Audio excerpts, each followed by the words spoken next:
Hello, hello, hello, everyone. How's everybody doing out there today?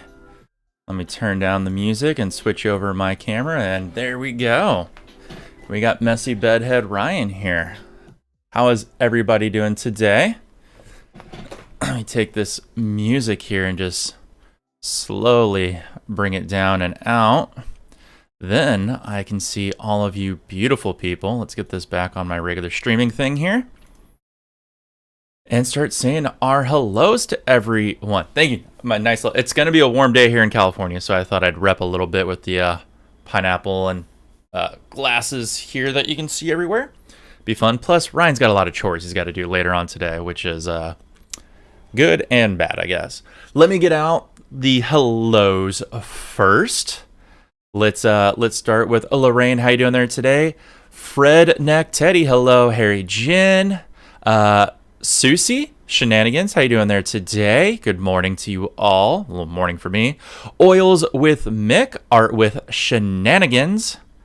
And did I get everybody? I think I did. If I didn't, hello, sitting out there in the YouTube ether.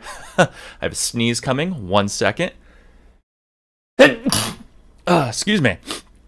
I got my coffee here. I already, would you believe, pre-downloaded all of the, or not all of them, but most of the images here. Hey, France, how you doing there today?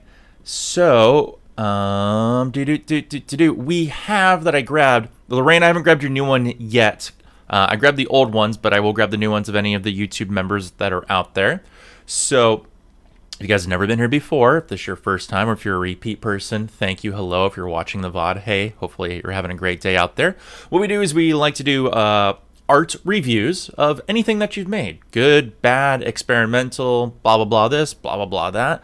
I try to give you an honest feedback and just give you certain helpful tips, direction, try to guide you. If you have any questions, please dump it in the chat. Just put @Wild Creates in front of it because it'll highlight in chat and makes it easier for me to see and acknowledge your comment. And we kind of just go from there. And I try my best just to help you. And some of the images that I've already grabbed are, you can tell I was saying a lot of ahs, oohs, and ums already because the coffee hasn't hit my system. But we got Aaron, I got Cosmo, I got Jaron, or Jarno, I think. Oils with Mick, and Shenanigans. Those were some of the submissions from last time, which I pulled over to today. I haven't gotten... I saw Harry pulled one in Twitter, Instagram, and so did Lorraine, Twitter, Instagram. If there's anybody else out there, please let me know. Easiest way to get it to me, Twitter or Instagram, because I can grab it through there.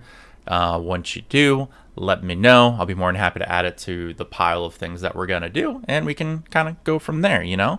But let me just say, thank you for the bless you. I appreciate it. Let me just get a good sip of the coffee.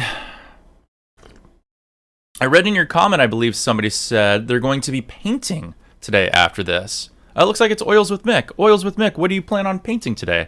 Pray tell. I would love to know. Ryan's also going to be really hungry in about an hour and a half from now because all I had was a protein bar for breakfast. And I can already feel my tummy grumbling. So if anybody out there wants me to start with them, please let me know. YouTube members go first, so if Lorraine or anybody else with a little symbol in front of their name, or behind their name, sorry, wants me to do theirs, I'll be more than happy to start. Or if anybody just wants me to grab one, get the vocals all warmed up, I'll be more than happy to grab. I like to do reviews of people that are here in chat, because that way if you have a question, I can try my best to answer it. And that way you can also participate when we ask you fun questions like how long you've been painting, what mediums did you use in the painting, and what number painting is this. So that way people kind of have a reference and can understand what's going on. You're going to be painting a desert scene. Oh, nice. Desert scenes can be extremely tough to some degree. While I always enjoy the foliage or lack of foliage and fauna and most of those elements in landscape, I greatly appreciate desert skies and I greatly appreciate desert elements. But sand and dirt can be very tough at times, depending on what kind of environment that you're building in a desert scene, because there's so many different colors or so much of the same color. Lorraine, all right, let me grab you here. Where did I put it to? Oh, I moved it to my phone. And let me send it to myself. So please give me 1 second here. Gonna move it over, send it to my Dropbox. So I forgot, for work I use Dropbox all the time. I'm gonna lock off my chair here. There we go. I use Dropbox all the time. And I was like, oh, you know what? I wonder if I can just open that as an ingest folder. Like create an ingest folder for Wild Creates, clear it out weekly or monthly, and anybody that wants to submit art for in there can just dump their artwork in there and title it. And I think that actually might be easier for me and you out there, provided everybody has easy access to it. So let me just pull up my Dropbox here really quick, because then I think everybody will have an easier time just getting their images to me. Although, to be fair, one of the main reasons that I have you guys send your images via Instagram or Twitter is in hopes that I'll get the extra follow on those platforms. So it's a little scratch my back, scratch your back. You know, a little tit for tat. All right, grabbed yours, Lorraine. Thank you very much. I appreciate it. Let's pull everything up here that I need. Get Photoshop loaded up. Here, I did get yours, but I gotta grab it after this, okay? Because I saw you were like still typing a message or something like that. Oh god, that coffee tastes so good in the morning. You tell everyone about me? Thank you. Tell all your friends. Okie dokie Finoki, let's pull this up here. Give me 1 second. We're loading into Photoshop right now. There it goes. Let's move over to the review section here. Alrighty. I should probably crop that down a little bit, but I guess it's fine for the time being. I feel like I should be a little bit bigger. Maybe I can fix that. Give me 1 second. Let's unlock that. Let's control lock that off. Pull that down a little bit. There we go. Let's get a little more of my beautiful face, because I work hard on it every morning. There we go. That looks better. Now you can see a little bit more of me. All right, so this is from Lorraine. And pull my chat. Now I can see everything. Now we're ready to rock and roll. Hell yeah. Hey, what's up, Kevin? How you doing there, man? I've always been really self-conscious about submitting my work in public forums. Well, the good news is I'm going to give you an honest feedback, so it's all going to be helpful. It's not really criticism as it is much as it is helpful guidance. So maybe that'll give you more of a push forward on doing it. You don't have to. How about this? Why don't you stick around here for a couple moments, check out how we do a review. If you feel like that's something that's going to be beneficial to you, be more than happy to submit, and we'll see what we can do. We do have a pecking order of how we do it. YouTube members first, and then I kind of grab from there on after, but never be afraid. I know it's tough taking criticism, feedback, opinions. Opinions are the worst because they usually don't lead to anything, but it's okay. I get it. I get scared to show my stuff too, but let's work on it. Hey, good morning there, Art. How's everything going with you, Art of Mari? Okay, so we've got Lorraine's here. We get a beautiful, beautiful, in my mind, sunset. Oh, let me get my ugly face out of the way here for you so you guys can see it. Beautiful sunset. with very rough and scratched in colors here with acrylic, leading from a nice light baby blue into our sunset and sun on the horizon of the water that cascades down and across with reflection lines of that light on said water down into our wet sand. And this looks beautiful. I love this. Lorraine, can you please let us know? You said this was acrylic. Just for everybody out there for reference, what number painting do you think this is? And you did say you've been painting for about 3 years, is which I at least imagine that reference in your text is. So this is beautiful. Very, very beautiful. Kevin D, you should have seen yours from last week. We'll submit it again and we'll show them. All right, let's pull up my face here. So first of all, extremely beautiful. Extremely beautiful. I love this. The reason I love this the most, and it took me a long while to understand this with art. And one of the best art lessons I could teach anyone out there is if you have art friends, and they could be physical art friends or digital art friends. Digital as in like across the world, or you know them from Facebook or art forums, Reddit, and things like that. Is do art exchanges. You paint something or create something and they exchange it with the other person that paints or creates something. You basically just pay for shipping and it's super fun. And I used to do this all the time when I would stream on Twitch. And the one thing I would learn when I would exchange art with other artists is how rough art is allowed to be when it comes to painting. I was always labor over making my art very buttery smooth with a lot of things. And then when I looked at other artists, their art is very rough with their paint strokes and it's beautiful. And it took me a long while to go, hey, my art can be free and loose too. And I love the free and loose motions that you have in here because it adds so much texture and detail, especially when we get around to the sunset. And that really pays off because the added free brush strokes or pressure points or allowing the bristles to bloom and cascade in different directions, not different directions, but on the canvas itself, lends itself to added illusions like atmosphere, okay? So if I can take my paintbrush here, let's make this a nice red. And we already got our green saved up there from last time. Let's move this over to the paintbrush tool. If you'll notice, you have all these beautiful paintbrush marks right here. And you did them so well. I don't want to say perfectly. The reason I say did them so well is paint strokes personify motion and integral structure. They represent structure. So when you paint your lines horizontal, that's the motion of the actual landscape that you're creating, as opposed to, if you would have done like crosses and things like that. So it's beautiful how you've got this nice all horizontal line strokes because it adds to the element of there's light diffusion, some clouds, maybe atmosphere reflection, light and moisture in the air, and you've got all these little beautiful hard strokes that just add so much characteristics to it. So very, very well done and beautiful there. Very, very well done, beautiful. I forgot to duplicate the layer here, so let's do that. Now let's talk about our clouds really quick. Now, since there's a lot of rough layers, I would say it's okay what you have within your cloud sections up here. The only thing I would probably criticize a little bit is as your clouds move further away from your light source, which is obviously right here, you want to make these outer edges, let's see if I can do this. You want to make them harder, and then you'd want to make them less harder, and then you'd want to make them less harder, because they're getting further and further and further away from that light source.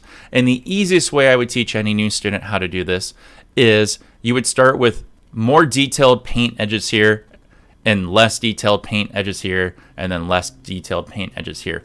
Or what I do to sometimes cheat as well, but you can add this onto it, is if, like, let's say you have this beautiful light gray lavender purple color here, Lorraine, is just use that color you created, which you did. You got this nice dark patch here. Then just add a little bit of white to it and then use that mixed ratio here, and then add a little more white to it and add that mixed ratio here. And that way it'll just add that beautiful fade as it pulls away from that light source. And then obviously you could add your dollops of highlights that you did from your yellow sun that are tickling onto it. You would add more bold and vivid ones here, less bold and vivid ones here, and the least bold and vivid ones there, which looks like you actually did a pretty damn good job, by the way. Just remember where your highlights are coming from. Since your sun is pretty much underlit, a lot of your light highlights would be tackling on the left side and sometimes under. You did an extremely good job here. Maybe there could be a little bit of like 1 or 2 over here rather than on top like you have over here. But still beautiful all around. The landscape is not level for the horizon line. Where's stroke? So you can see that your horizon line dips a little bit on the left side. Don't be afraid to use a ruler or painter's tape. No cheating. It's a tool, just like a maul stick or a brush is, anything like that. So that's one of the things I would take notice of.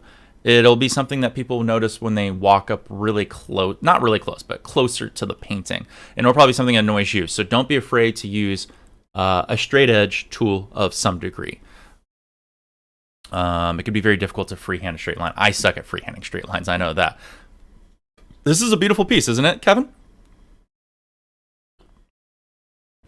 Oh, God, I love your own worst critic. I'm my own worst critic, too, but I feel like that's actually a good trait to have because it makes me want to try again, and it makes me hungry to succeed on the next painting, and then the next painting, and then the next painting. So I don't think that's bad. Now let's talk about our water here. Beautiful. The only critique I would probably have, because I think this is vivid, is again our light source is here. So this amber-ish color that you have dialing across, remember, would be strongest here, and then not so strong here, and then very weak here. Okay. However, you got a lot of this brown amber color here. It would more likely be a dark blue-ish, representing the ocean depth and the distance that it's getting from your light source. But I understand what you're going for there. But just remember, as your light gets further and further away, or as your light source gets further and further away, things will get darker, and there will be less of that light cascading and kissing on top of the waves and whatnot. Now, when it comes to sometimes the wet sand, since it's light and brown, it'll look more beautiful, so you can exaggerate it, which you did, which I'll move my head away. You did a really, really, really good job.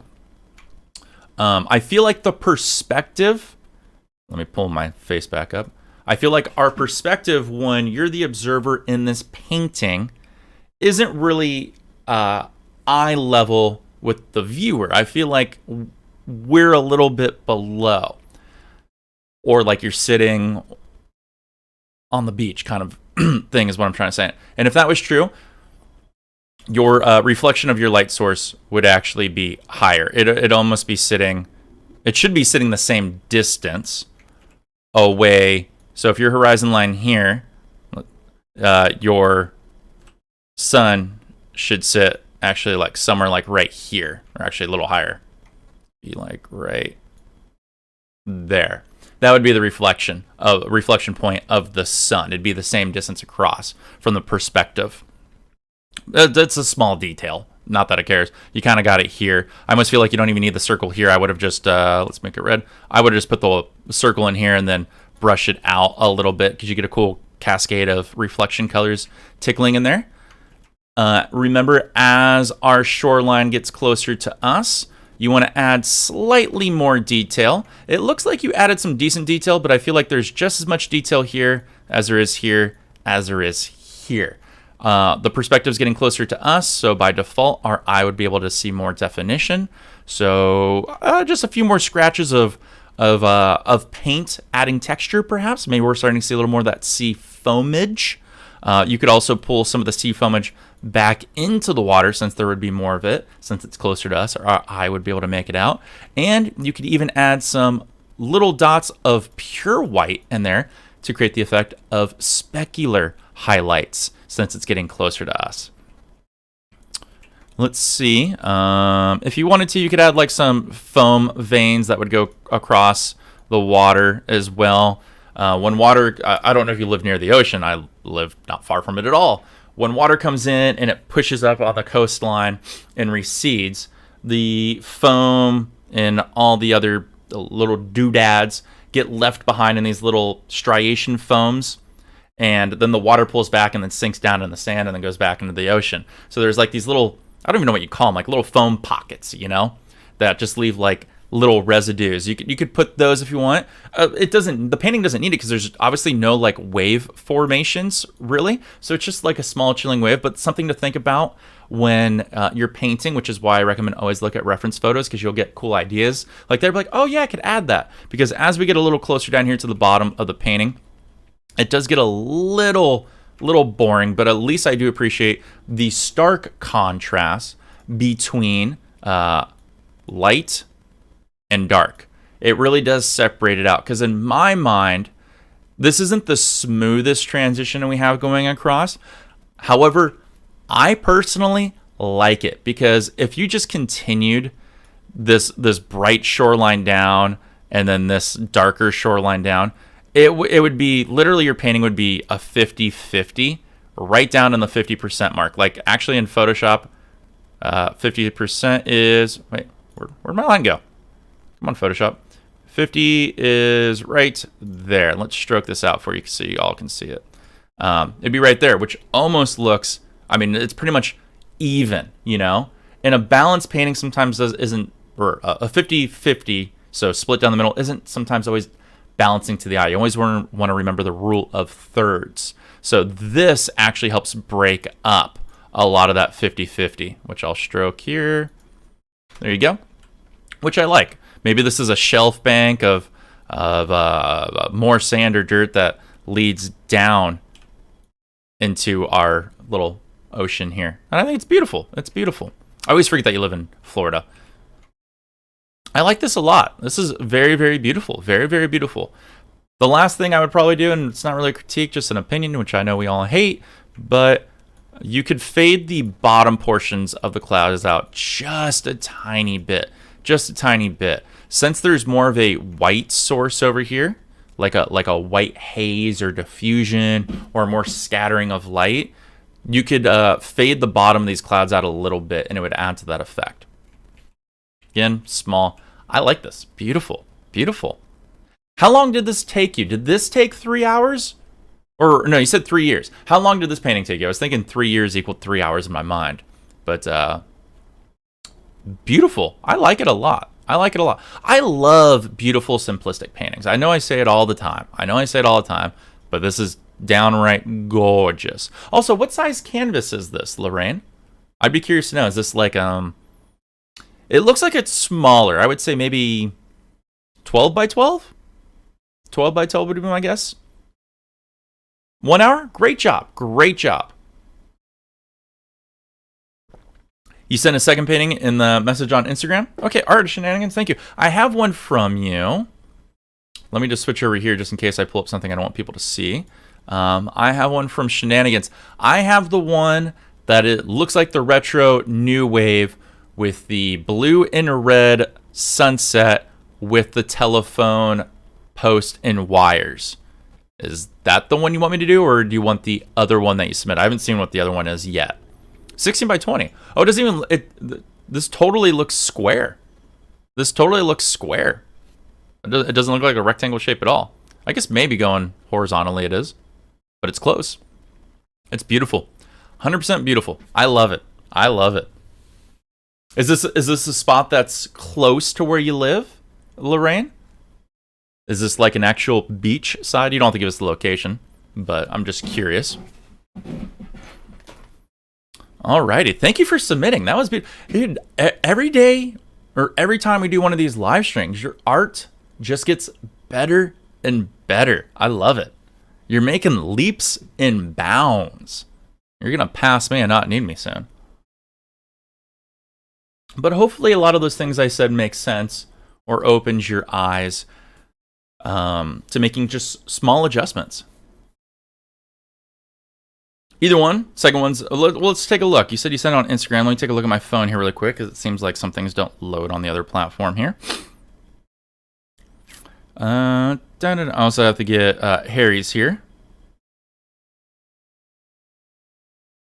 Oh, it's a cool not weather balloon. It's a cool air balloon. Those are dope, dude. It doesn't look like it's fully finished though because of the balloons on the left and right, or maybe you're still adding to it. I think we'll do the one I have because it's already loaded, but let me grab Harry's while I'm here, and then I can pull that down and in. Oh, Harry's got a cool one too. You guys are such fantastic artists. Blows my mind. All right, let me pull that in, drop it in my Dropbox there. Save. Alrighty. Hey, what's up, Stephanie? How are you doing today? Hopefully you're doing well. All right. Who wants to go next? Artist Shenanigans, I show that you're a member. Would you like to be our next victim? If so, let me know in the chat. If not, somebody else, please let me know, and then we'll get it all loaded up here. I only guide you in your directions. It's all you that has the talent. But yes, I will take credit. Oils with Mick, you? Okay. If Shenanigans is want to go first, then I'll get you up next. Thought it was finished. Yep, go for it. Alrighty. We'll do Shenanigans first, and then Mick will get on you. How can I submit my art without Facebook or Instagram? Do you have Twitter, Stephanie? Do you have Twitter by chance? Alrighty, let me pull up Shenanigans here, dropping it into the almighty Photoshop. Let's move it over here. Now, let's always remember to duplicate my layer. Let's get my ugly face out of the way. Whoops. There we go. Move that over there. Whoops. It's early. I'm still figuring things out with my non-coffee way. No, you could email it to me. It takes a little longer for me to get around to it, just because it's a little more out of the way. But in my YouTube channel, under the About Me section, you can actually click on a part that says like contact me or something like that. And it's just my business email for this channel. You can just email, say, hey, this is for the art reviews, and we can get it that way. So this is a beautiful painting. First of all, I love the square frame that you got going around it. So this is from Art of Shenanigans. Hopefully I'm saying that, and not Sheen and Igons or something weird like that. We got a Art of Shenanigans. Can you please let us know what medium, what number painting you think this is, and how long you've been painting, so that gives people some perspective. But we have a beautiful sunset vapor wave, which I call new age vapor wave, with our nice blue coming down into a nice little lilac-y purple, into our very, very desaturated red, almost like a peach red to some degree, with a beautiful reflection of the water, telephone poles, and the wires in all these different directions into our sunset here.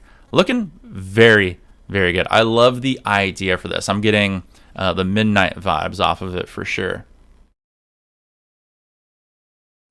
I love this too. This one is fantastic. It's an 18 by 20 canvas, oils, third painting for 1.5 years. It's either been painting for 11.5 years or been painting for 1.5 years. Most unique way of writing that confuses me and boggles my mind, and I love it.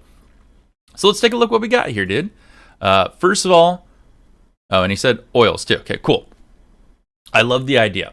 Original idea, or was this inspired by something? I'd love to know that as well.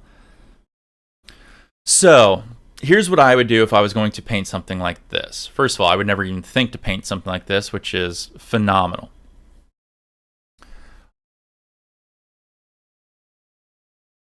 The very first thing I would probably do is I would probably add a slight vignette, okay? And a vignette means, since our light source is, let me just make sure I got my paintbrush up here. Since our light source is here, boop, we know it's cascading out that way. Cascading, whoops, that's a horrible arrow, by the way. And cascading out that way and this way.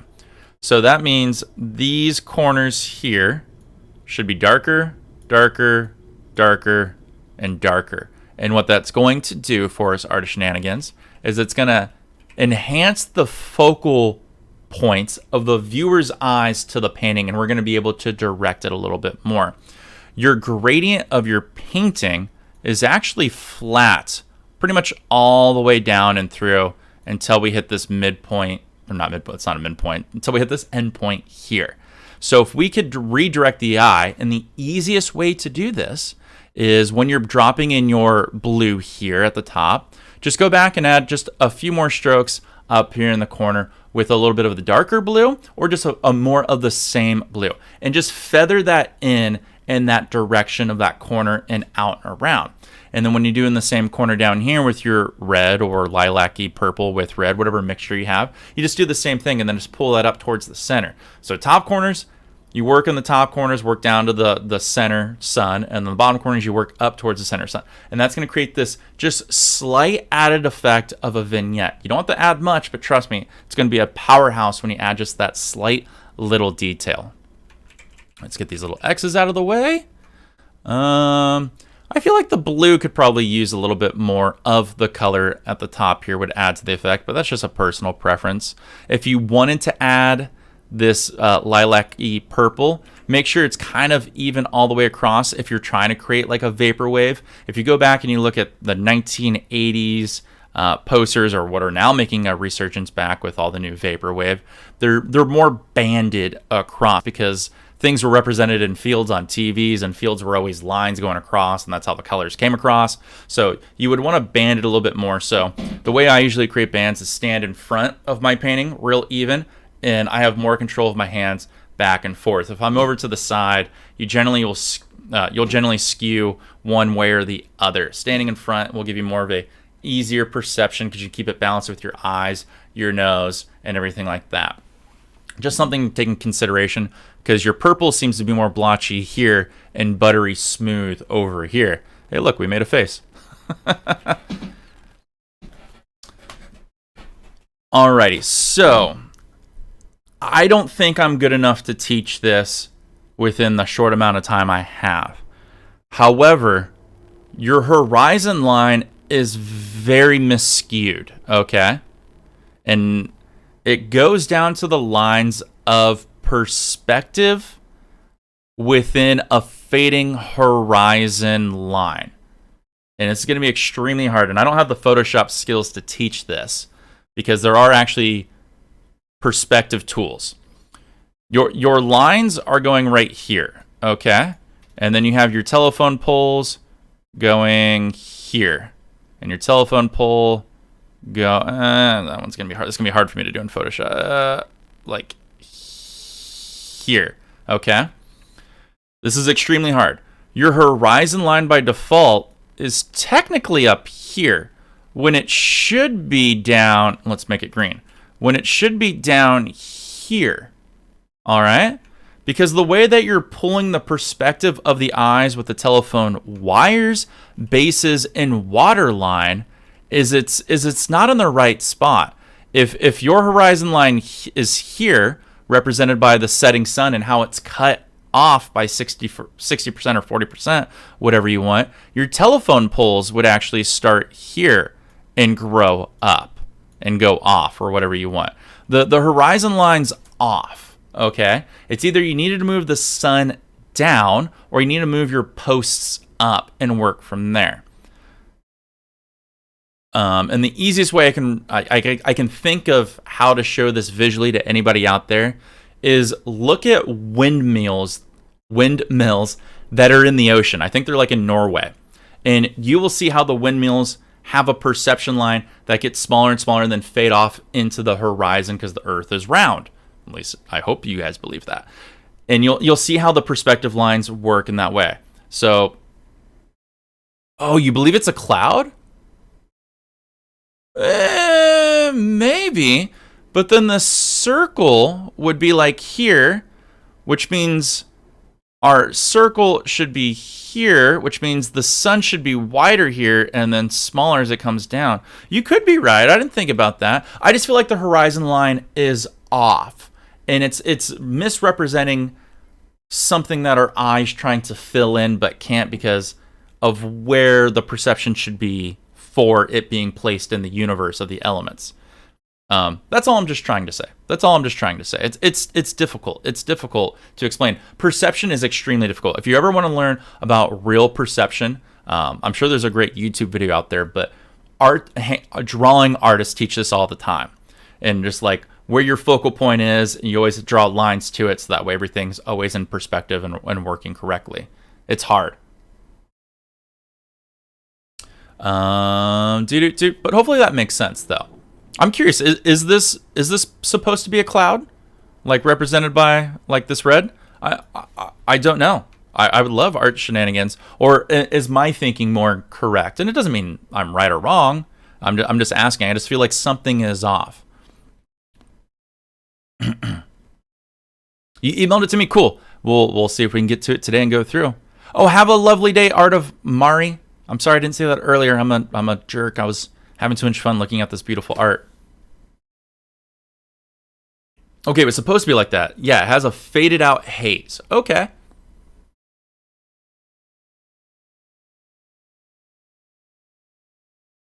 Works for me then. I would say it still needs some kind of, I don't know. If I had a reference photo, I think my brain would be able to fill it in. All I'm gonna say, there's nothing wrong. If there's a faded out haze, 100% fine.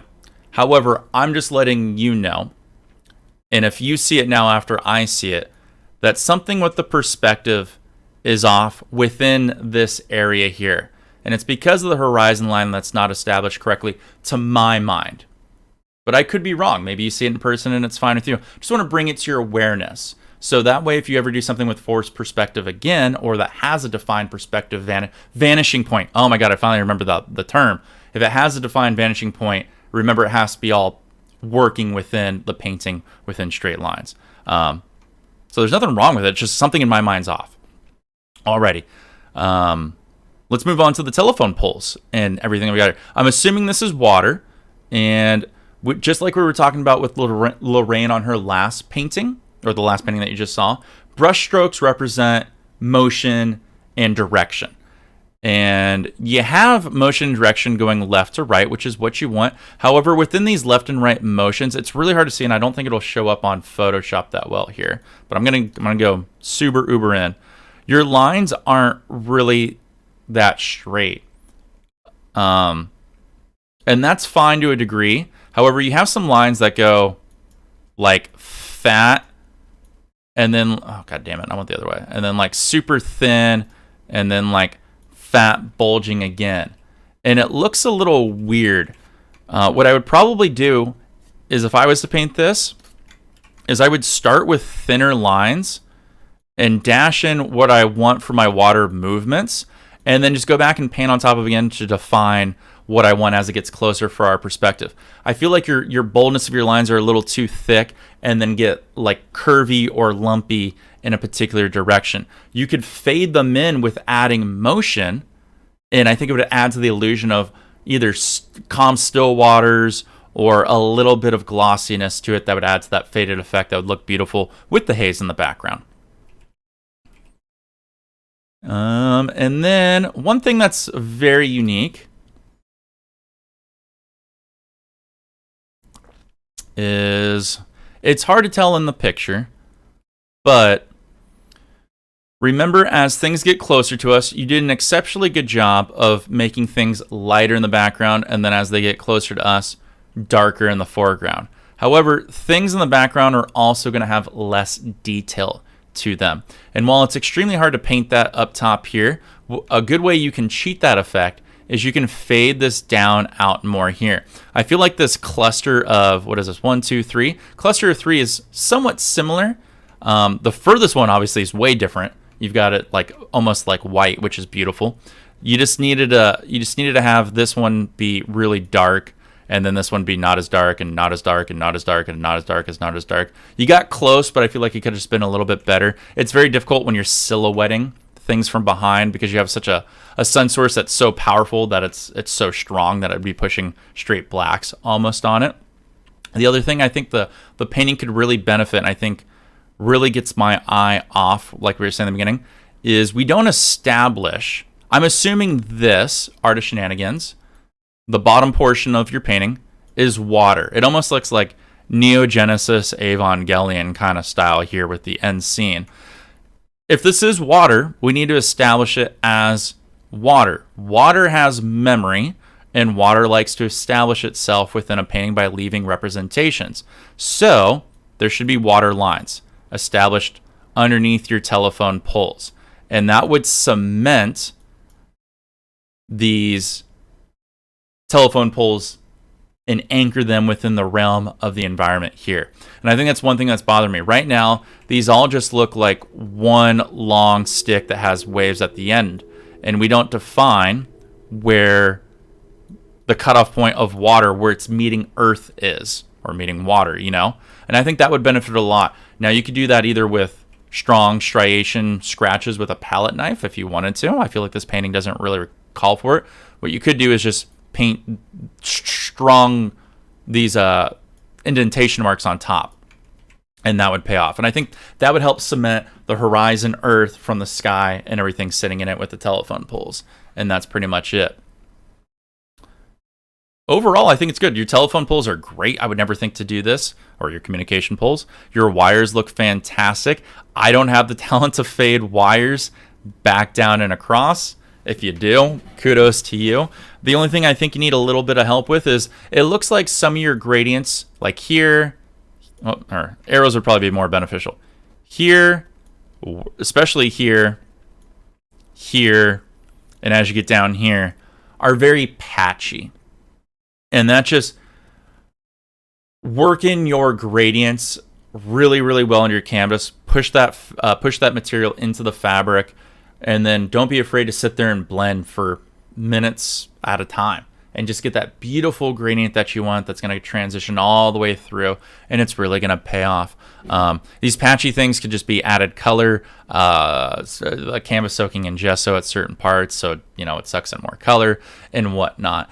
But I love this. I think this is great, dude. Fantastic. I love the contrast that you have all within it. Great idea. Very, very great.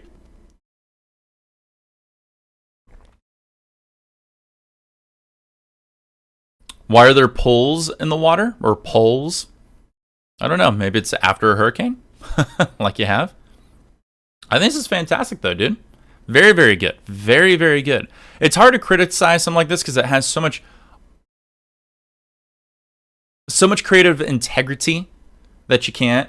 But the one thing that I know that does bother my mind, and I think you see it now too, is just establishing where the horizon is and anchoring things in the world that you created here with, like we said, the water lines and horizon lines. It would just add, it would be easier for my eye to fill in the gaps and go, oh yeah, okay. Right now my brain goes, this is beautiful, and then goes, something's off. But maybe it's just me. I don't know. Ask a couple of your friends. Just go, hey, when you look at this painting, does it look like it's sitting, or does it look like things are floating, or can you understand like where the curvature of the earth is, where the horizon line is? And if people go, yeah, it's up here, and you go, no, it's actually down here. If they go, no, it's down here, you go, actually, it's up here. That might be like, okay, maybe if I add a haze line and define it a little bit more, that will, then people will know. Okay. But I like it. I really, really love it. That's beautiful. Beautiful, beautiful, beautiful. Fantastic. God, see, goddamn. You guys are making beautiful stuff. Super, super awesome. I can't see what you'd paint next. That's one of the most original pieces I think we've had on the channel in quite some time. Maybe it's not water, it's heat. Oh, blowing my mind even more. Perhaps the telephone poles are coming out of the vapor wave or the heat wave or the cloud haze. Oh, blowing my mind. There you are again. And that could be true. However, that would mean that part of that world is intensely hot because telephone poles only go, what up, 40 feet? So that's a low-hanging fog or a low-hanging heat vapor wave right there. That's one hell of a planet. I like it though. That's the cool thing about art, is we all can have our own story. We can all have our own interpretation to some degree, and that's what makes it fun. I like that. See, I didn't even think about that. In my mind, it was telephone poles sitting in water, but we can ask Artist Shenanigans, you know? I'm assuming it's water since they said, yeah, water is tough, but I love that. Hey, what's up, TSAB? How you doing there? You mailed me a painting? Cool. We're going through some right now. All right, who wants to be next? Also, Artist Shenanigans, thank you for submitting your art. That was 100% beautiful. 100% beautiful. I love what you guys are doing. And I totally forgot last time. I'm going to try to do it this time. I wanted to post on Instagram, the guys. I wanted to post on Instagram what you guys had submitted to me. So I'm going to try to do that. Probably won't do it today. I'll do it tomorrow. They were in water. Okay, cool. Water is tough. And if I could give you some simple advice, one of the simple ways I like to paint water, it's kind of a cheating way, but hey, feel free to do it, is for those further telephone poles, I would use just a script liner brush and just drop in some quick wispy lines back and forth that are horizontal with the telephone poles that would be in front of it and just left and right, and then take a very clean and soft fan brush and then blend those out. And then as I get closer, make those lines a little bit thicker. Then when I got to about mid-ground of those telephone poles, I would actually switch over to my fan brush, load up a little bit of paint, and just start swooping in. Let's see if I can do this. Kind of like here. I'd have this little bow, just a slight bow or bend in my brush strokes where I do this a little bit. Because when you do this and then this with those strokes there, it looks like a little bit of a wave. Now, if you don't want to have that, just leave that bow a little more flat. So instead of doing this, a little more flat and just leave it nice and even. Then I'll take a clean fan brush on top of that or a 1-inch brush and blend it out a little bit less compared to the background. Then as I get close, I will add bigger bows or more paint so it looks like it's getting closer and closer to us. And that's just the easiest way to do it. And then I take, again, a brush. AML, thank you for the sub, love. Beautiful. Helped you tons. Oh, I'm glad. I can't wait to see what you paint next, Artist Shenanigans. That's fucking beautiful. I might actually steal that from you. Here's how Ryan would paint that, because I would not have fun painting telephone poles, okay? Ryan would probably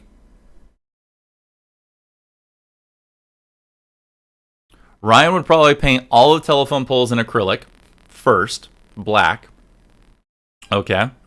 Then I would go and paint on my liquid clear with a little bit of just liquid white in it, paint my gradients in my backgrounds, wipe away the sun, paint in my sun, and by the way, I'm going over the telephone poles, just to let you know. Then paint in my water with and then put my wades in establishment. Then go back and wipe off around the telephone poles or in the telephone poles with a very fine but stiff filbert brush. Wipe off everything, let it dry for 1 day, then go back with my black paint and detail everything. Actually, well, I might drop in the water. I might drop in the telephone lines, because white on white with that would have a nice easy fade going into the distance. But that's how I would do it, because I would not be able to... doing small detail work that doesn't excite me as much, but I love the environment that you created. Oh yeah. That's why I like to paint water that way, Artist Shenanigans. It gives off the illusion that you did a lot of work when you didn't. It's like, just drop in this and then fade out. Drop in this, fade out a little bit less. Drop in this, fade out just one stroke, you know? This is your fifth painting? Dude, this is a fantastic fifth painting. My fifth painting looked like a cat vomited on a canvas. So you're doing great. Yeah, I would do the gesso part first. And the gesso part first for me would just be so I have a template to paint on top of. And that's all it would be. I got a few people I got to do before you, Stephanie. Apple Watch is telling me to stand up because I'm fat. Alrighty. We got out there next. I guess I could probably do Harry if Aaron, Cosmo, or Jaron, or... I got oils with Mick, too, waiting in the wings. Oh, we got oil with Mick, yeah. So let's pull you up. Oils with Mick. Oh, by the way, Artist Shenanigans, thank you for submitting. I can't remember if I said that. My brain got jumbled here. Thank you for submitting. Love the art. Can't wait to see what you paint next. Can't wait to see what you paint next. I love it when you guys share. I know people... It can be nerve-wracking, but I'm here to help. I'm going to tear down your paintings a little bit, but we're going to build it up together. Plus, you get a new perspective, and when you see it again from a different perspective, you know, it makes it easier. Is Aaron you? I don't know. I have it sent to me as... The name on Instagram was Aaron. And Aaron Shepard. That's what I have it as. Oh, I guess that would be you, Fred, because I didn't see on the Instagram name that it's that. So yes, Aaron would be you. So I could do you as well. That's you. If you want me to do you, let me know, and we'll get it going up next. Oh no, the poles were my third. Oh, and the balloons were my fifth. Oh, gotcha. My mistake. Sorry about that. Okie dokie Finoki. Let's pull this one over here. Let's get rid of my face. This one is from Oils with Mick. Oils with Mick. If you don't mind telling us what number painting you think this is, how long this took you, and what medium, please. You're not too proud of it. That's all right. It's not about being proud. It's about me trying to help you so that way you're hungry to do the next one, all right? I love this. This is beautiful. So we've got a nice amber sunset. You can see the approaching night coming in from the corners.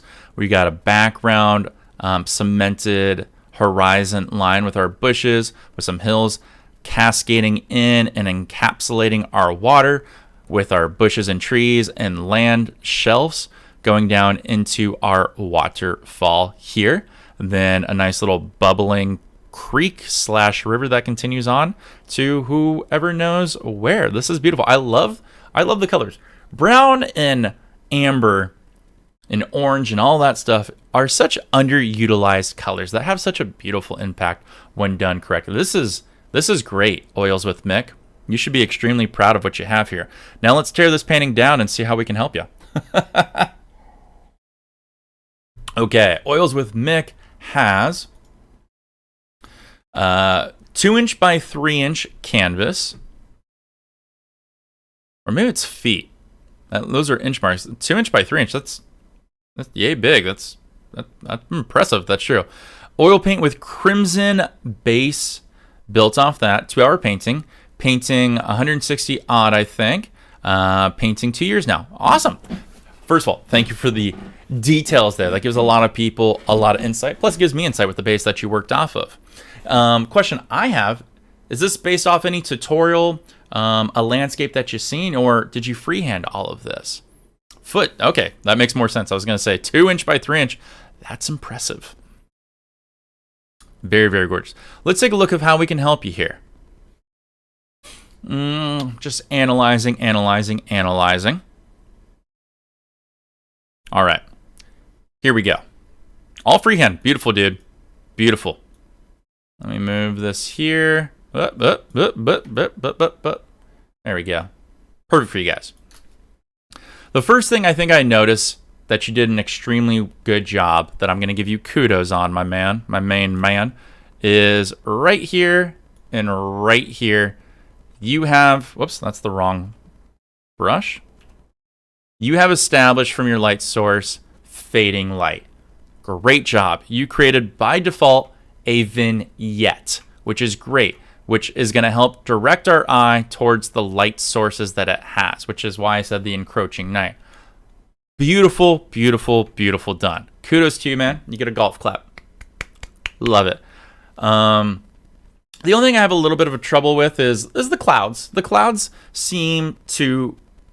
There's no right or wrong answer, but the way that you establish most of your clouds, at least to my eye here, and see if this makes sense for you. I'm going to pull this just out a little bit. Is you define a lot of your clouds. Whoops, sorry, I typed something in chat. Let me just delete that real quick. I feel like most clouds within a cluster are defined by the same way of how the wind or the environment is. So I feel like all clouds should necessarily be the same with where they are, and then can transition as they move across the landscape.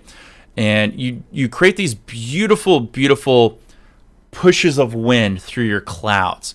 And they have these upward motions, okay? They have these upward motions and almost defined bottom sides. So look, up and down, or sorry, down and up with a curve, down and up with a curve. And you do it here, here, here, here, and even here to an extent. And you try to do it here, but it faded out a little bit more. Okay, well, if we're establishing that, you have some that kind of curve the opposite direction.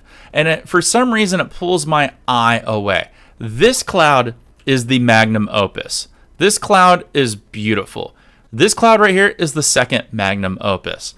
Those are so beautiful that I feel like they could have been a little bit on the other side as well. It doesn't mean that they have to mirror in any degree. I just feel like since these are a little more sparse and patched out, it pulls my eye in that general direction. This is such a powerful fucking cloud right here. I love this cloud. This is a beautiful cloud. This has so much character and design. And look, it goes through a transition as it's being pushed and moved. Look, it goes up here, and then the wind tears through it a little bit more. It just adds so much character. These ones pull my eye away a little bit, and they're not as strong as powerful. So I would say just remember the motions of wind and how you're developing and getting them. Now, that is a full opinion, because clouds are free and loose. They can be however they want. I'm just giving you my expressions on them. Just because this right-hand side is so much stronger, at least to my eye, than the left. It even looks a little patchy over here, you know? You had no picture you did in live stream? Fuck yeah, dude. That's awesome. Sun looks good. The gradient in the background is a little patchy from what I can see here within your brush strokes. I would just probably sit and blend that out just a little bit. Other than that, that's perfectly fine. Horizon line for where you establish your trees are beautiful. The only thing I would maybe add, it's a little hard to tell because as you can see as I zoom in, you can't see too much detail here. Since your light source is right there, there would be itty bitty little specular highlights dancing off these tree bushes and highlights as it goes in across. And then obviously as it got way out here, there wouldn't be close to anything because the light source is so far away. You can just stipple that in with a really stiff filbert brush. I actually have like a broken filbert brush that I use for that. Make sure the color is kind of muted. You could actually probably just take the same color here and tap it on there, or the same color here and dab it on down there. Beautiful. You did a great job establishing your water lines. I would probably fade these water lines out a little bit more because the strong patch mark that you have there is almost the same patch mark that you have here. And this is... this part right here is hundreds of feet closer than this part here. But I love it. I love it. You did a great effing job with laying the land. I can see and feel the land here that you established and built, dude. Great job. What color am I on, brush? Like, I can see bushes here, creating one plane, another plane here, another plane that goes up in here. Fantastic job. You got 3 planes within just this small part. Beautiful, beautifully done. And you reflected the bushes and those planes into the water. You probably could have made them a little shorter since this is further in the background. Shorter, I mean like closer to the land shore. It looks like you pulled them down a little bit too far, but minor critique there. I love how you built another plane right here, and then you were smart enough to add highlights to it, breaking the difference between this plane and this plane here. See, it's just small details like that that add to the eye that it's getting closer to us. Hence, there's more added detail. Kudos to you, man. Your trees are fantastically shaped. Love these right here. You got them done so well, so well. I can't even critique those. I wish I could paint trees that vivid. The only critique I would probably have is it looks like you use the same green for this background as you did for these greens up here. Remember, since obviously, this is in the background, this is in the midground, and this is in the foreground. This should be darker, this should be mid darker, and this should be lighter, okay? So dark, light, I'm sorry, my face is in the way. Dark, mid-dark, light, you know? So that way it adds to the illusion. You got a little bit of it up here, but it's kind of the same color for these trees and these trees. Minor detail, but it doesn't bother me at all. Just letting you know for the next time when you paint that you could add to that added effect. Love the laying of the land that you did, going down and across here and here and here and here. You established all the beautiful water lines that you got going on. You get a little bit of mud mixing happening. Perfectly fine. I actually think the mud mixing, to be honest, works in your favor. And here's why I think the mud mixing works in your favor for this painting. Let me just duplicate the layer to save me. Is when you have mud mixing, it kind of blurs the detail that you have. which adds to the illusion that you're going to have a more sharp and defined foreground. So don't let mud mixing always think that's a bad thing. Sometimes it could be a helpful thing. Now let's get to the part that I think that would really help you a little bit. Your highlights. I'm going to pull my color back up. Hey, what's up, Ninja? How do you submit artwork? Instagram and Twitter is the easiest for me. My socials should be down in the video description. Here's the thing that bothers me a little bit, okay? If I were you, you have the same highlights color here, here, more or less there, here, here, here, and here. It's kind of dull, and it also makes the painting a little more flat by comparison. And I probably know why you did this. It's just you have the color out, you're succeeding with the color, so you stick with it. Been there, done that. If that's true, what we can do is we can change it up a little bit, okay? So if I was going to paint this, when it comes to the highlights here, I might actually leave the trees because maybe you want them to stand out. But if not, just mix a little bit of this base green color into your highlight color, and it's going to knock the color down here. And you can apply that knockdown highlight color here, here, here, and maybe even a little here. But as I start working to this midground and this midground and this midground, you need to change up the color a little bit. Either make it a little more bold or add different colors, or, you know, add some specular highlights to mix up in there a little bit to breaking it out. It just makes the painting look a little bit flat. And all you got to do is just add some slight variances is all. Put in some of this yellow color, dude, or a brown amber color. And just like cascade that in certain parts here and certain parts here and certain parts here. And it'll really add to breaking up the painting. And you could even cheat. Like you could use that yellow color. You could use the yellow color for this part of the painting. And then you could use for like this part of the painting, the amber color. Whoops, that was supposed to be a different brush there. Right here. And then you could go back and then use, you know, the other highlight color for this. So that way you break it up into the rule of thirds, and that would help the eye to establish, you know, different planes and whatnot. That's the only real critique I have on the highlights there. All right, cool. We've got some people in front of you, Josh, but we'll see what we can get through and how many I can do. But other than that, I think it's fantastic. Let's talk about your waterfall here really quick. Your waterfall needs direction. Okay. Now, you established one very strong direction, and that direction is down. Your water is flowing down. Understood, and we can understand that by the brush strokes where you pushed in and came down. All right. However, water follows where it's being led. So the water is being led here and here. Okay. So we need to create some form of direction of how that water is coming down and over into these gullies or waterfalls, you will. Channels, I guess that's the better term. It's being channeled here. So you need to add some brush strokes that would establish that water coming down and across into these channels. Since we put a nice divider here, here's how I would do it, okay? You actually would want to put in, and I'm pretty sure that you did, you'd want to put in the water channels first. And by doing that, you're going to do something. So you want to add just a slight curvature of these brush strokes. So you'd add a slight curvature, you'd go left. Why is my paintbrush not drawing? What am I not on? Where did my paintbrush go? Oh, I didn't realize I had, there we go.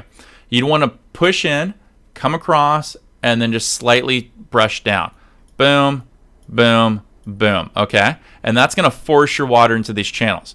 Come over from the left and then drop down slightly. Come over from the right, drop down slightly. And just add those brush strokes. And it's okay if you have this depression in this V, because that's what would happen.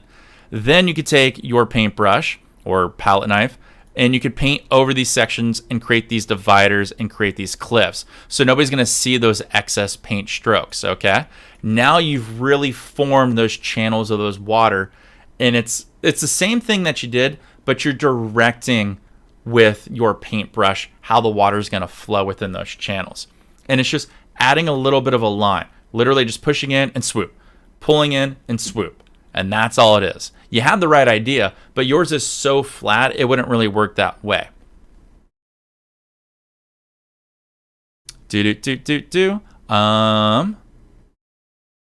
I think what would help in your painting, and you come pretty goddamn close to it, dude, is, let's get rid of my face here, is when you have these sections here and here, you did a great job of darkening them up.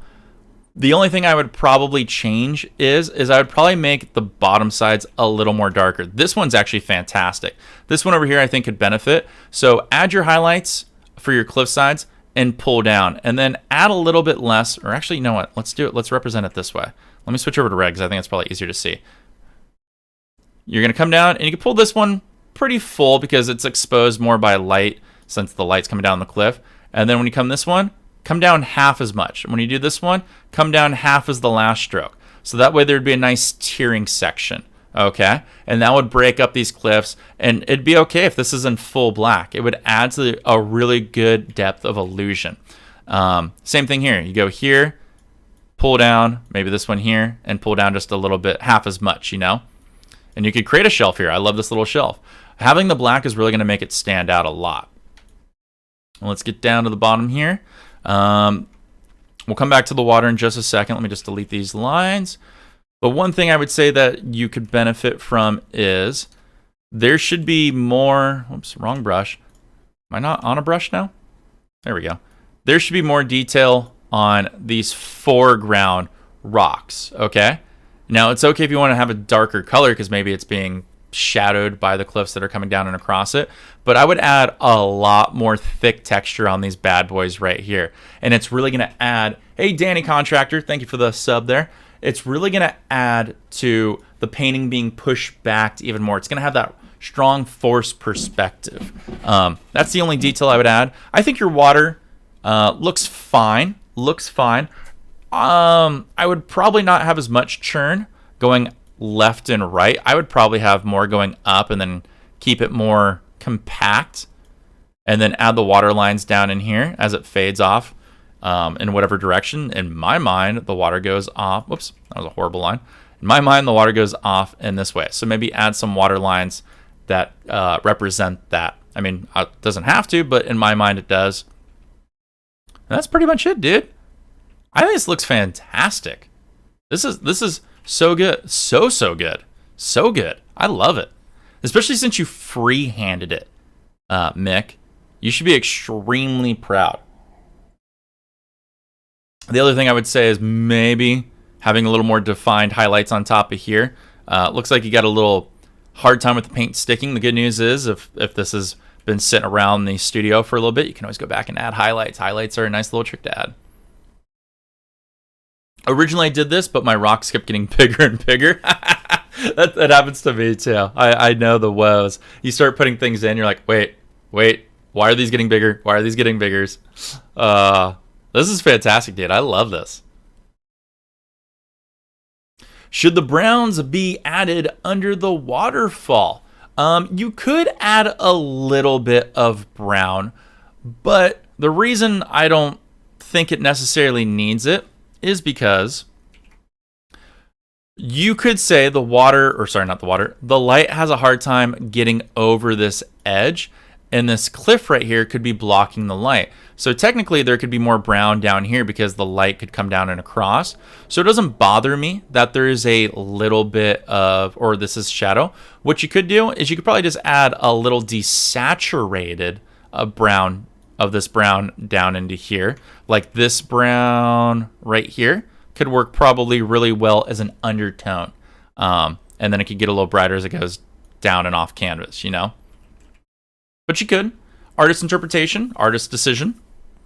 I think it looks fine. Doesn't bother me too much. I can make a reason why it doesn't. The light doesn't reach under that waterfall because of the angle that it has. What do you mean by freehand? He didn't use any photo. He just used his imagination and painted, is what I mean by freehand. So he just sat there and he's like, hey, clouds here. Okay, and then the next thing I'm going to do is horizon line here. Okay, next thing I'm going to do is, tree line, and then bushes, and then this, and then that. You don't go off any photo or tutorial that you're watching. Fantastic. Fantastic job. This I'm in awe of this. I love it. This is beautiful, especially when you freehanded. I give you major kudos to you. This is beautiful, Mick. It's actually in a gallery right now. Nice, and it deserves to be. Deserves to be. I love it, dude. Congratulations. This is beautiful. Beautiful. I'm glad to see that you are making strong strides. Thank you for sharing your artwork, by the way, Mick. Hopefully somebody will buy that beautiful, beautiful piece hanging in a gallery. Alrighty, who did I say was going to be next? I already forgot. It was somebody else that was in chat. And I had forgotten. I said, was it Harry? I think it was Harry, perhaps. How long did that painting take you, Mick? I think I asked you that in the beginning, but I already forgot, if you don't mind re-answering. If you don't mind indulging me.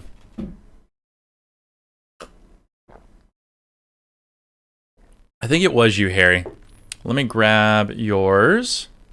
Give me 1 second. We can keep chatting here.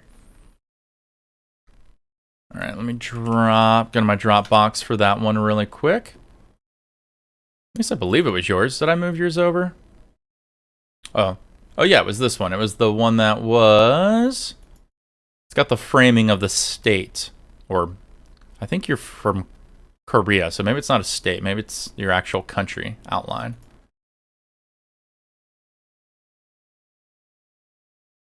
All right, so this one was Harry. There we go. Let me pull that up.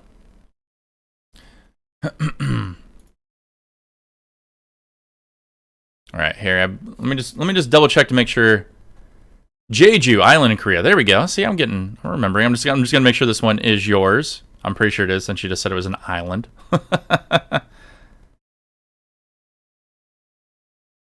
Yeah, there we go. Cool. And I see the photo that you used too. Awesome, dude. All right, let's pull up Harry. Let me switch over the scenes here. Let's get rid of my ugly mug. Duplicate this layer here. Make this a little bigger. So Harry did a nice outline. So he just said this is an island in Korea that he used as a frame based off of a photo too that he sent me. So Harry, if you don't mind, can you please let us know what medium, what number painting you best think this is, and how long did this take ya? That would be all fun information for us to know. But let's take a look at the painting. First of all, I love the framing. Great job. I'm curious, is this an island that you've been to? Is there a little story behind this? So we got a beautiful frame here. We got a nice little sky with some wispy clouds in here on a nice desaturated or blown out highlight day.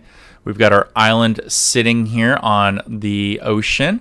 It's got some cliff sides, some grassy hills, and then we've got a foreground here of our hills, most likely from our viewing perspective. And then I have no idea what this is on the right. I imagine it almost looks like like tombstones or monument. And then I do know this is a tree, but I'm not sure what this is in relation to that. Maybe let me look at the photo and see. Was this something in the photo that I just didn't notice? Going to the messages. No, I think it's just maybe added something. Maybe it's just his signature stampage of what he has. You sent one on Twitter? Okay, I'll see what I can add for the stream here for you. Let's get my beautiful face back up. I used this with acrylics. It took at least 2 hours. Okay. Oh, maybe they could be statues. Statues, I guess. Let's take a look at what we got over here. First of all, I can't critique on the framing of the island out shape because I imagine that's what it is, and good job. I'm pretty sure that you nailed it completely. Let's take a look at the painting itself, which is called Dul Harbang, which is famous in Jeju. Okay, cool. They're kind of like statues. Fair enough. Gotcha. Thank you for explaining. I appreciate it. You gave me more education. So the sky looks fantastic. The gradients that fade from left to right with the overexposure works well. Like the light source and that you've established is on the right side here, and it's blowing to the left as it comes down across.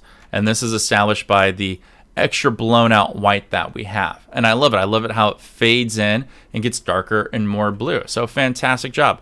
I love your wispy clouds that just add to the slight effects that you got. Fantastic job. The only thing I think I would probably have is I would have a little more defined blue down here on the ridge line. It would add more of a separation for the island. It's a minor thing, but I think it would help out a little bit. Just remember that next time of when you start painting, where your horizon and your color is going to be in relation to your island, because it would give it that little extra poppage. Did I just delete my layer? No, I did not. There we go. So when painting your island, it looks like you got a little bit of mud mixing and kind of like mushy colors going on. So I know this is acrylics, but you could do this all in the same thing. Is when you're creating your island, I would probably go out and create the outer line first, so that way I have a template. Then right when I create that outer line, I would, you know what I could do? This will be smart. Let's go back and do this. As soon as I would create my outer line, I would then go back and brush it out and start, why is it not doing it? Oh, derp derp, it's this one. I would start fading that line out. So that way it's just barely noticeable, because I'm assuming the island is far in the distance, so it shouldn't have so many defined edges, but we can define certain edges as we build layers on top of it and come back, okay? But I would just fade out that line so I have an outline of where everything needs to be. There we go. Then you can start defining in where you want to lay your land. So I would start drawing in and be like, okay, my cliffs are going to go down here, here, here, here, and create a bunch of template lines that I can work off of. That way it's easier for your brain to fill in a lot of the information as you're going forward. Then I would start building my layers. So I personally would build the hard ridge line cliffs of Jeju, I believe is what it's called, because when I look at the photo that you sent me, where'd it go? Oh, there it is. When I look at the photo that you sent me, I know you guys can't see it here. Those ridge lines have the most detail in them, and then the grass that's sitting there within this basin is more just like the illusion of grass and flora and fauna and all those things. So I would start painting in these details first. So I would create a base tone of gray, which I'm going to represent with the red here, and I would fill that gray in, and that's my base tone, okay? So then when I go back, I can start building, other midtones on it that are different colors, and then I could start building highlights on top of that. So that way I've defined where all of my ridge lines are within it. Then when you paint the grass on top of it, all you got to do is just paint different tones of grass, a mid-grass, and then a mid-grass represented by the green, and then you could do a highlight grass on top of that where maybe the sun is coming down and kicking on it. And that would be the easiest way of doing it. And if you're just starting out, for the midtone of the rock, I would do 3 midtones. I would do a dark midtone like a slate, I would do a medium midtone, a lighter heather gray, and then I would do a highlight color, whatever would be lighter than heather gray. You get my point? So a dark midtone, a midtone, and a light slate color. So that way you could play with the light and how it goes. And then I would add specular highlights with a script liner brush with a white that just has a little bit of gray in it. So that way it's not super, super stark. Yeah, you just need to add detail layers, because right now, like, you can see how, like, it's a little hard to see probably on my screen, but you can see how, like, fuzzy that is, how fuzzy this is, how fuzzy this is, how fuzzy this is. When I look at your photo, even though it's in the distance, there's still strong details. Like, it looks like there's shale marks and salt and just details from seagulls and things like that that add to the water erosion lines. And you just need to add that in. If you're skilled enough, yes, you can use a filbert, but on your painting here, these are such small details, you'd probably want to use a script liner or even like a flat brush. When it comes to adding just the grass, yeah, you can use a filbert or even a 1-inch brush, and you just literally tap, tap, tap. You're going to stipple in the color with acrylics a little bit more and just push, push, push, push, and shape it, and push, push, push, push, push, and shape it, because this base in here is like a little curved U, at least in the photo that you sent me. And all you got to do is just tap, tap, tap, tap, tap, tap, tap, tap, tap, tap, tap, tap, tap, tap, tap, tap, tap. All right, cool. Now where are my midtones? Tap, tap, tap, tap, tap, tap. All right, cool. Now where's my highlights? Tap, tap, tap. Done. And that's all you need to do. It's in the background. It doesn't need a lot of detail. It's essentially a green soft blob. You just need to give it some slight shape and the brain will fill in the rest. The water lines you're really, really struggling with. Now, water with acrylic can be really tough with me and most people. So when I paint water, I put down a base thin layer. I just knock it down with water itself, and I will drop in a nice little water layer. Then I'll go back with that original paint color of blue and add in where the deeper pockets are, which would be like the more dense spots or deeper parts of the ocean. And then I'll go on top of that where the lighter parts are. Oops, that's not what we want. Where the lighter parts are, I will take a light aqua blue or light blue is the best word I can come with, like a teal blue, and just put in some pockets of where the highlights are. So that way there's contrast between dark pools of water and lighter pools of color.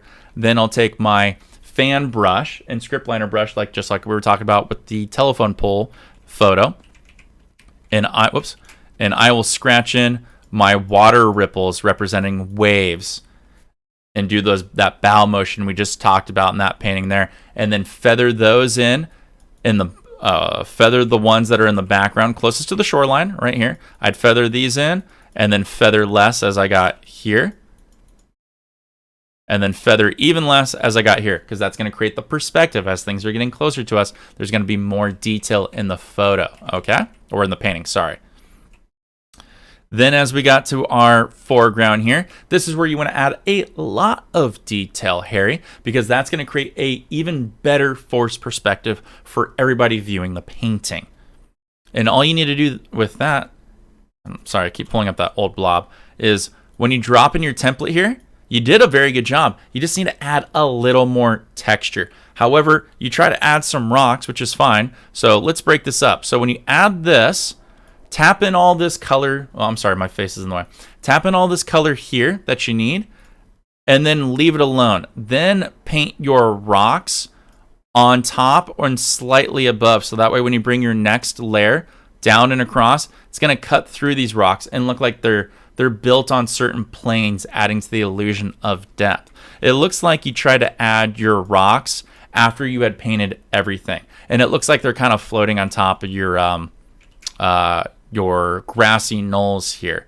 You did a really good job of defining planes right here. Like you got one plane here, you got one plane here, one plane here, one plane here, one plane here, and one plane here. You did a really, really fantastic job because you left dark space in between the two, and that really adds to the effect of planes being built. And I love how you have the grass going in different directions too. That really, really helps and looks beautiful. So bravo on that. Finding deep parts are quite hard. So the way that I would find deep parts when you have your reference photo there is, let's get rid of that, is take a photo in Photoshop or on your iPhone. I'm going to remove myself here really quick and just desaturate the entire photo, okay? Then you can pull up the dark points and you can crush and make the contrast really strong. So when you look at the photo, you're going to be like, oh, well, the dark pools are here and the dark pools are here. Now I get it. Oh, and by the way, my light pools are here and my light pools are here. So that's where I need to add the added effect. And that's how you know where to put certain things. That's what you do with your reference photos, and it's easy to do within Photoshop, just as easy to do on your iPhone or Android phone. You have all these editing tools in there, and you can use them as references and to help you with really difficult parts. And I do it all the time. Your camera and photos editing software on your phone is a powerful and free tool. Learn to love it. Learn to love it.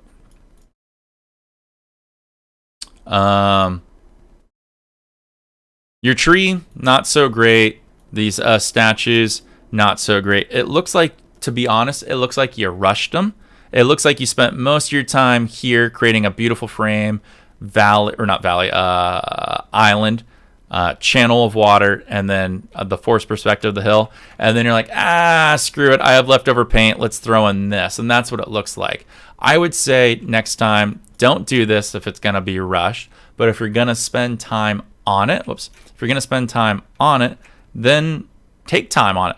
This should actually take a long time. When it comes to statues and stone, there's a lot of detail in it. So if you're not going to do it, don't do it.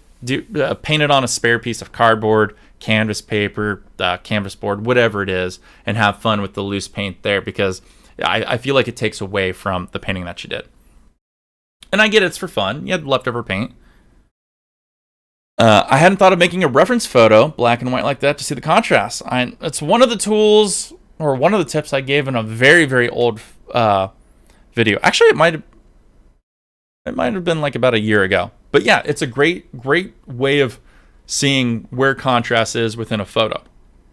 Or a landscape, I mean, so that way you have an idea. You go, ooh, I need to put more dark here. Ooh, I need to put more light here. Ooh, this is where the specular highlights are. It makes it easier for your eye to see things. But here, this is dope, dude. This is dope. I would say, if I could give a strong critique and suggestion, I would stay away from doing the fancy frames, as in like the contact paper, and just work on the basic skills. I would repaint this painting again, the one that we were just looking at, and take twice as long and work on the things that we just talked about. And don't worry about the painting of the frame. Working on the basic structures. Your sky's fantastic. Okay, we got that out of the way. Work on defining the edges of your island. Go back and define multiple layers of creating the stone that builds up the island. Work on how you create the basin of stippling in the colors to create the illusion of grass in the distance. Work on the different pools of ocean water to create the illusion that water has depth. Work on the water lines that you need to create movement in the ocean. Your foreground looks fantastic, I think. You just need to spend a little more time there. And if you're going to build rocks, remember to build rocks within the plains. Your rocks shouldn't be floating on top of your grass.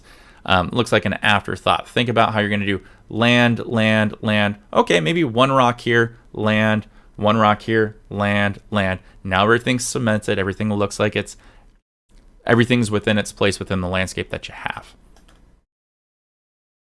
Yeah, it's all about rushing. I do it sometimes too.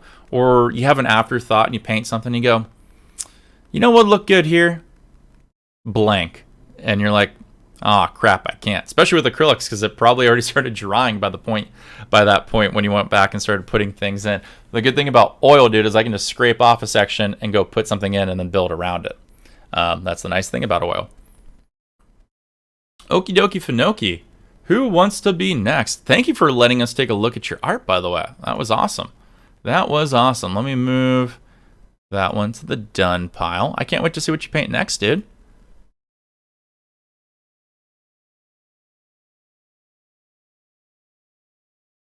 Here we go.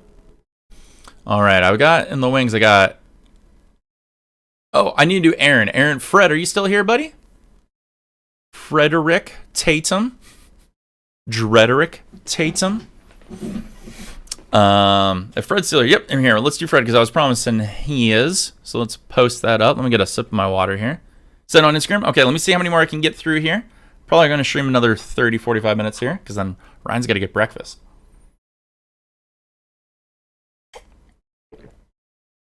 I know you're nervous, Fred. I'm excited because I love tearing a painting across from corner to corner. But don't be nervous about your shitty painting. I'm going to help you completely after I tear you down, because once I tear you down, I feel better about myself, because that's how the world works. But I'm going to build you back out, build you back up, and I'm going to feel even better about it because I'm going to take credit for it. No, this is going to be awesome, because this is going to be one of the most beneficial things you'll ever have. If you have Fred, obviously you're watching me on a computer, make notes, like pull up a little TXT sheet or notes, or if you got your phone, just pull up notes, because I'm already going to tell you, the painting we're about to look at, I want you to paint again. And if you have time this weekend, I would love for you to paint it, because I can guarantee you we're already going to 10x what you're going to do with some just simple tips, okay? So if you have a moment, grab a piece of paper, pen, or notes on your phone. So that way when you paint it again, you can go back and reference all this stuff. Or I guess you could look at the video here because it'll be VODed up for you. So Fred, here we go. Fred says, this is an oil painting, 11 by 14. This is my first one I did about a month ago. Took about 4 hours. First of all, awesome for starting your painting adventures. Second thing is, I'm glad it took you 4 hours and not 30 minutes or an hour. It means you actually put some time into it. So let's take a look here. Let me just duplicate this layer really quick, because I always forget to do that. Let's get my ugly face out of the way. Hey, what's up, Prime Time? How you doing there, man? What's going good with you, buddy? Just looking at some arts. So this is from Fred. Fred did I think this is a Bob Ross tutorial. Fred, correct me if I'm wrong, or if this is inspired by anything else, or a tutorial, or a photo. But we got a nice blue sky with our mountains in the background, with I'm going to say probably a grass hill shelf for the midground, holding in some lake water. Then we've got our bushes and trees on the left with a shelf of land going into the water. Then some almighty misunderstood trees that have seen better days on the right. A poopy path leading to what looks like someone may have had some Chipotle in bad times. And then a little sliver of water that just pokes out underneath the trail there. I can already tell that's because of the canvas easel holder. You nearly gave up first brushstroke? No. I am super glad that you pushed through. I'm going to already tell you, Fred, this, and Primal will tell you, because Primal's seen my very first paintings. This is better than any of my first probably 5 to 10 paintings. So you're already worlds above. Primal, not much. Just got to my mom's place for lunch and dinner. Oh, fancy date. Well, give your mama my best. Hopefully she's cooking you something fancy and fun. If I know your mama, let's see. So for lunch is probably 1 metric ton of deli meats, then 2 metric tons of vegetables. That's probably going to be a full dinner, or maybe you're cooking tonight for her. Alrighty, so Fred, let's start with the basics. I can already tell you used way too much paint. Way too much paint for the base. Okay, Fred? And that's probably why you felt you had to give up at the first brush stroke, is because things were just way too wet, way too slick, and way too much. So here's what I want you to do. Next time you paint, and I teach every new painter this, is put on your liquid white, and I mean work it the hell into the canvas. I want you to hear that scratching of the bristles on the canvas material. Then I want you to touch the canvas in quadrants. So divide it in 4s and go 1 finger, 2 finger, 3 finger, 4 finger. It should look like when you do fingerprints for the police, kind of. There should just be a little bit, and you should be able to see the ridges on your fingers. That's how you know you have pretty much the right amount. A little bit less than that is perfect. But if you have blobs or globs, or you can't even see the ridges on your fingerprints, too much. Go and wipe off your paintbrush and work off the excess, or even take a blue shop towel and wipe off gingerly, then brush it in again, okay? Now we've established the correct foundation for you. The next problem you had, Fred, was you put a fuck ton of blue in here. Blue is the strongest color, okay? You only need a little bit. So rather than painting with your 2-inch brush, start with your 1-inch brush. I want you to take your palette, represented by my hand here. I'm going to go a little bit bigger. And I want you to take your blue and pull down just a tiny bit. I mean like a baby turd. A baby turd of blue, okay? Pull it down and then pull that blue down, that baby turd, even further and further. It should be a nice little straight line of color there. Then take your brush, now push in. Now push in. Rotate the brush, push in, and then tap that brush. You want to slap those bristles down into that painting, okay? Now you have a perfect even coating across your brush that has a little bit of color in it. Now we can attack your canvas. And I want you to only start painting just these corners. Just these corners. Nothing. Just sit here and blend. Sit here and blend. Sit here and blend. Just like that. Get it established. Now we can start working left to right. and only this upside here, okay? Now that we work from left to right, I want you to work from right to left, and just like that. And that's all I want you to do. I just simplified it for you so much, okay? Now, I want you to take that big 2-inch brush, and I want you to start doing big cross strokes from left to right and right to left. And then I gingerly want you to start working your way down. And what's going to help you is I want you to know where your horizon line is, and I want you to stop about 70% of the way down with that blue color. So when you get right about here, stop. 100% stop pulling that blue color down. All right? Come on, delete the layer. There we go. Now that you've stopped, you've created this beautiful gradient. Now I want you to extend that gradient just slightly more. And the way we're going to do that is I want you to clean off that 2-inch brush you just used. And I want you to do some cross strokes and pull it down right to your horizon line, but leave a nice little white gap. You have now just created the perfect sky. You have now just created the perfect sky. Yeah, at some point I put down the 2-inch brush and use a 1-inch brush for a lot of stuff. That's good. It will give you more control. And it was hard to get the horizon because it was such a mess with the blue. And I get it. You just got too excited. You went too hard, too fast. Okay. We just need to roll it back a little bit, which is why I want you to just concentrate on those corners, then concentrate on the top, and then switch over that 2-inch brush, and then slowly pull it down. There will be enough paint to work it down. We can always add more, but once you add a fuck ton, you're gonna fuck up your painting, and I don't want that for you. We can start with a little bit and then kind of work from there. You like the mountain highlights? I like how there's detail in it, that's for sure.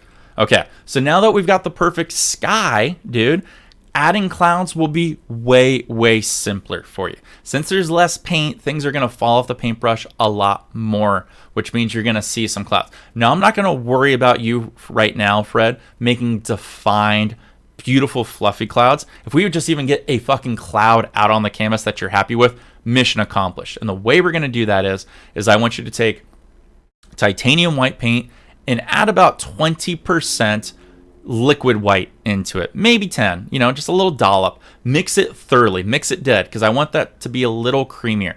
Now take a fan brush and just use the corner of the brush and then open it a little bit more, so it exposes more of those bristles, and breathe free and loose. And when I teach people painting, I go, pretend they're whisking an egg. You're going to just literally just start whipping your hand like that with the paintbrush. And I want you to establish a spot, then whisk up, down, left, right, and just keep that paintbrush moving, go off the canvas. Done. Then you want to pull the bottom of that cloud down a little bit, blend it gingerly in with a 2-inch brush or 1-inch brush. You have more control, and just fade it up and out. The lightest touch you've ever done. The lightest touch you've ever done. And that should get you enough to have one cloud. Okay, just do one big cloud and take your time. Don't worry about doing multiple clouds when you start. People are like, oh, I want to do clouds. I'm going to do about 16 clouds. It's like, no, bro, slow down. Just do one cloud and be happy with that one cloud. Spend 20 minutes on that one cloud. Take your time on that one cloud. Because if you can nail one cloud, guess what? You can nail 2 clouds the next time or 3 clouds the next time. But if you can't nail one cloud, or if you can't nail 16 clouds, you're not going to nail 5 clouds. You're not going to nail 1 cloud. Just start with 1, okay? 1 cloud. All right? Now, when it comes to your mountains, obviously, if they're not great, it's fine. Mountains are tough.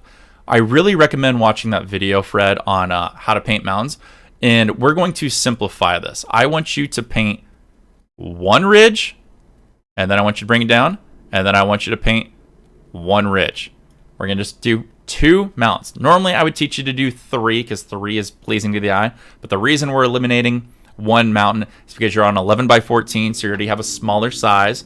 And when you're starting out painting, the more space and room you have for air, the easier it is to correct and the less mistakes you'll make. So 2 mountains, okay? And I want you to make them the exact same shape I just did. Or not shape, but same way I did. I want you to have a smaller mountain, and I want you to have a bigger mountain, okay?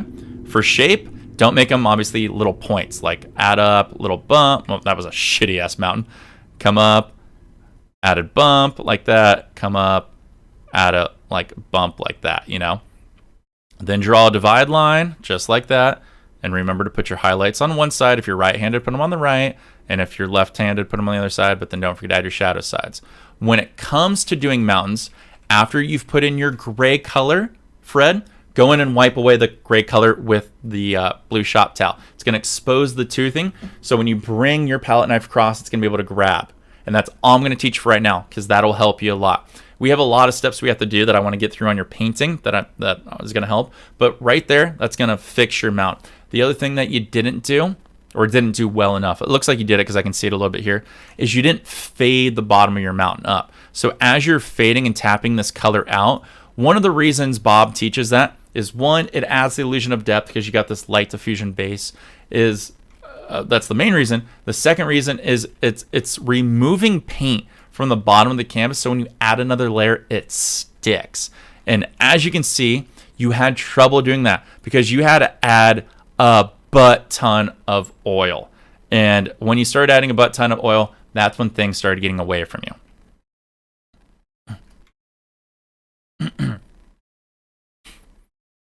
It was hard to get that horizon because it was such a mess with the blue. Got that? Sorry, I was reading that again. Got it. I think a lot of things will get fixed with the clouds if I just use 100. Well, less blue and less liquid white. It's a dual combination thing. Okay, it's a dual combination. You know what you actually did do well is you actually got a good plane going across, and you established the water lines there. So good job. But whoopsie doodle. But remember, since this is in the background, it doesn't need a lot of color. So take your sap green and Van Dyke brown mixture, pull it down on your palette, mix it together with a palette knife, and then pull that down and flat and just slightly tap into the color. And then when you've slightly tapped into the color, move it over to a cleaner part of your palette and tap it there. It's going to remove all the big blobs and push harder, and it's going to push that color into the bristles more. So when you go in and you apply it up here and you go tap, tap, tap, tap, tap, tap, tap, there's less color in there, so it's going to look like it's more diffused in the background. Really easy trick there for you. Okay, let's address the chipotle poopy mess brown in the room. Okay. When you repaint this, and I want you to repaint this, we're going to eliminate a lot. All right, we're going to simplify the hell out of this. Before I get to the bad things, I'm going to get the good things out of the way. Your water looks fine. Your water looks fine. Water looks good here. Water looks good here. Water looks good here. However, you put too much water in. Start with a little bit of paint. That's the one trick. A little bit of paint, just pulling from left to right, and just pull the water, pull the water, pull the water, pull the water, pull the water, and that's all you need to do. You'd actually start the water pull up here. Little pull, little pull, little pull, little pull, little pull, little pull, little pull, little pull, little pull, little pull, little pull, little pull, little pull, little pull, little pull. It's okay if there's white marks in between, which is going to be bare canvas, not liquid white. You know what that's going to look like? It's going to look like water sheen and water ripples. It adds the added effect. You don't need a lot of white, or I'm sorry, you don't need a lot of blue paint. It's okay that you have only a little bit up in there. There we go. Oh, gosh darn it. Getting fat fingered here. Because if you have a little bit of paint, it's going to be easier to put your land layers and your tree layers on top. Okay? First thing we're going to eliminate. Trees. Not all of them, just some of them. I don't want you to paint this one. Whoops, let's get a red in there. I want to make my point. You're not going to paint this one. You're not going to paint this one. All right? We're going to eliminate those two trees. But Ryan, I want a tree. Okay, well, we're going to do this one. We're going to do this big old mighty one. We're going to concentrate that here in a second. With that said, we're going to move this piece of land right here, Fred. We're going to move it up a little bit, okay? I want you to have this land and bushes come across just like that. So that way it creates a plane here for you. And all we're going to do, 2 or 3 bushes. You pick and choose, okay? You need to take a dark color. Van Dyke brown, sap green, phthalo blue, or Prussian blue. We're gonna just take that. Take your 1-inch brush, mix that color dead, and load up your 1-inch brush. And it's hard to show this, but what you're gonna do in this area right here You're going to take the fan brush. Let's just say my tips of my fingers are that. You're going to load it up just like that, and you're going to just push, okay? And push, and push. Remember to rotate that brush and think like a bush. And I know it's freaking stupid to say, but it actually works. You just want to think about the basic shapes. Gosh darn it. You want to think about the basic shapes. So here's what we're going to do. Let's say my brush, I can't see shit. There we go. Let's say my brush represented right here would be the bush. You'd go push, okay? And then the next one would be push. And then the next one would be push. And the next one would be push. And then the next one would be push. And the next one would be push, okay? That's all you need to do. That's all you need to do. And then let's just say if you wanted to add another bush, let's just switch over to the red. The next one would be push. And next one, let's make a little smaller brush, would be push and push. That's all I'm going to do. All right? That's your basic shape for your highlight of your bushes. Let's just switch over just to another color here. Okay? Now you're going to clean off your fan brush, or sorry, clean off your 1-inch brush, and take a combination of cadmium yellow and 50% liquid white. Mix that dead. It's not going to be the best color, but we're just working on skills here. Now you're going to work halfway on your bush and halfway on the canvas of what's in the background. And you're going to push your highlight and go push. You're going to work your highlight and go push. Work your highlight and go push, push, push. Okay? And I want you to stand back and look at it and go, there's a dark spot here, so one more push. That's all you need. And then you do the same thing on your red spot. Push, push, push, maybe push. And done. That's it. Things will stick, things will flow, and things will go. It'll be a lot easier for you. I'm telling you. A lot easier. Oh, I need to do red. There we go. It's just something that takes a little while. And you won't need as much paint as you think. Since you have that really fatty, creamy paint, it's going to stick easily. And you basically just need to push enough to where your bristles bend a little bit. And as they bend, I want you to pull straight back. Don't try to push and paint. Don't try to push and stroke. Push in, pull out. And then you just repeat that same process on the right-hand side when you do it. When you do your shelf, you're going to take your palette knife and just scrape out where you want your shelf of land to go. Then load up your palette knife with a mixture of Van Dyke brown and a little bit of white. Mix it marbly, and it's going to be the effect of different laying of the land, different illusions of highlights and colors, and you just scratch that in. You're going to do what you actually did a really good job here. You start thin here, okay? And then you get thicker as you go down here, and that'll create the illusion. And then when you paint your water lines in, just remember to keep them straight, scratch straight, scratch straight, scratch straight. That's all you just needed to do right here, dude. And then we just need to repeat this process we just did over here. However, what I'd want you to paint first is this big tree, okay? This big tree. And you use your 2-inch brush, and it's the same exact way of painting in the bushes. You just start up here with fat pushes, medium pushes, medium pushes, light pushes, light pushes, light pushes, light pushes. Because then now we can put our bushes in front of it, just like that. And when you do the path, it's the same thing as creating the land. That's all it is. It's just repeating the same process, but going slower and thinking about the general shape of things and how they go. And once you have the general shape of things and how they go, you'll be amazed. If you feel like that's too much, here's what you can do, dude. Paint the sky. Paint your mountain. Paint this midground. Paint this bush section right here. And then just leave the rest to be water and work on water lines. And that's it. And you'll be happy.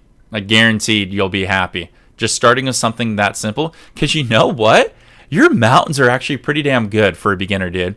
Like, you didn't really get any paint breaks. Whoops. You didn't get any paint breaks, but you know what you did get? You got contrast lines. You got contrast where it looks like, hey, this could be the shadow side of a mountain, and this could be the highlight. Oops. Ah! And this could be the highlight side. God darn it. Get on the paintbrush. This could be the highlight side. Highlight side, and then you got shadow side. So you actually did a pretty decent job with that. You just need to concentrate on it a little bit more and go a little slow. Definitely way too much liquid white. Definitely way too much sky color. Definitely way too much paint. Definitely way too much too fast. ratchet it back like 60% and then attack it from there. But you show promise. You show promise. That's for damn sure. That's for damn sure. I would love it if you paint this again and see how it is, because I can guarantee you're going to see like a huge growth and change.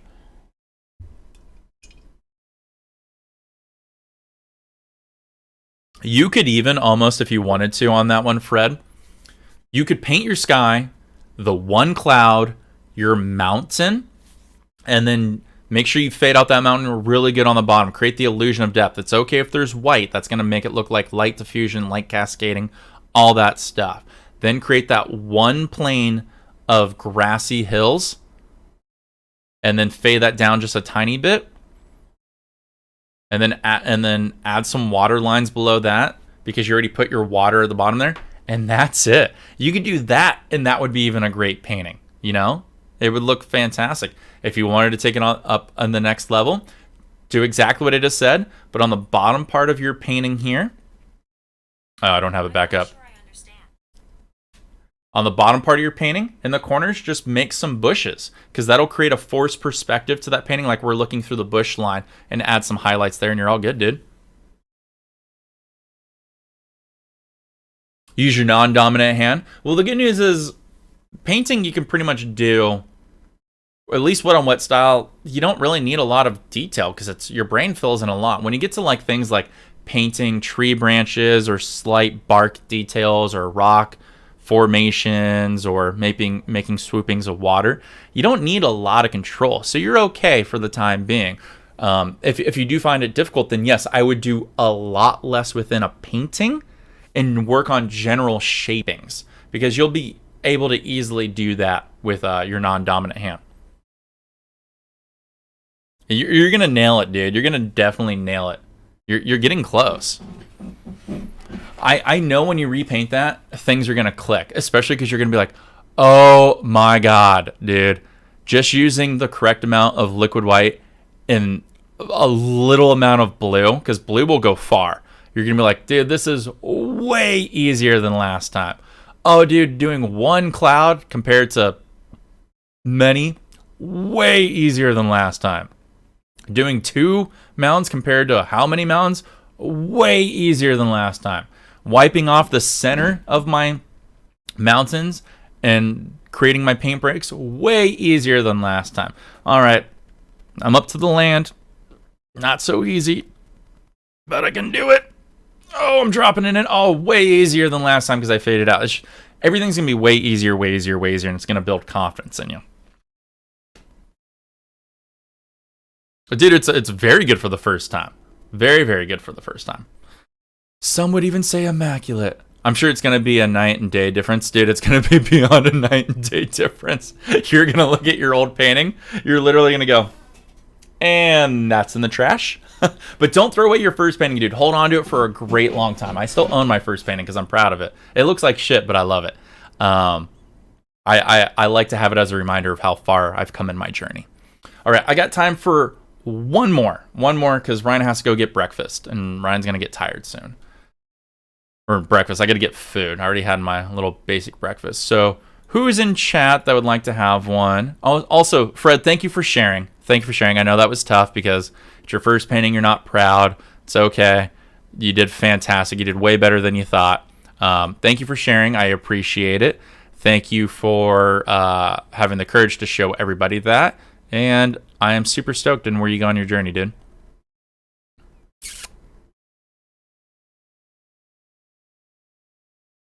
Okay, let's see. Oops.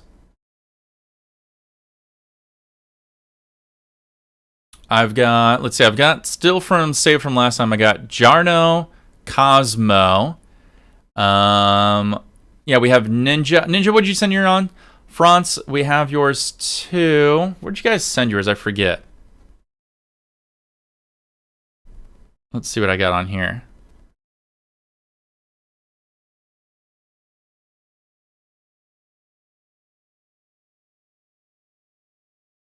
Ninja, you sent yours on Instagram, and I got one. So I got two from two different people here. I got one from Nicholas Evans and Josh. I'm not sure who is who because it doesn't have it labeled as anything in particular. So, who's Nicholas? Maybe if I click on it, it'll say their name. No.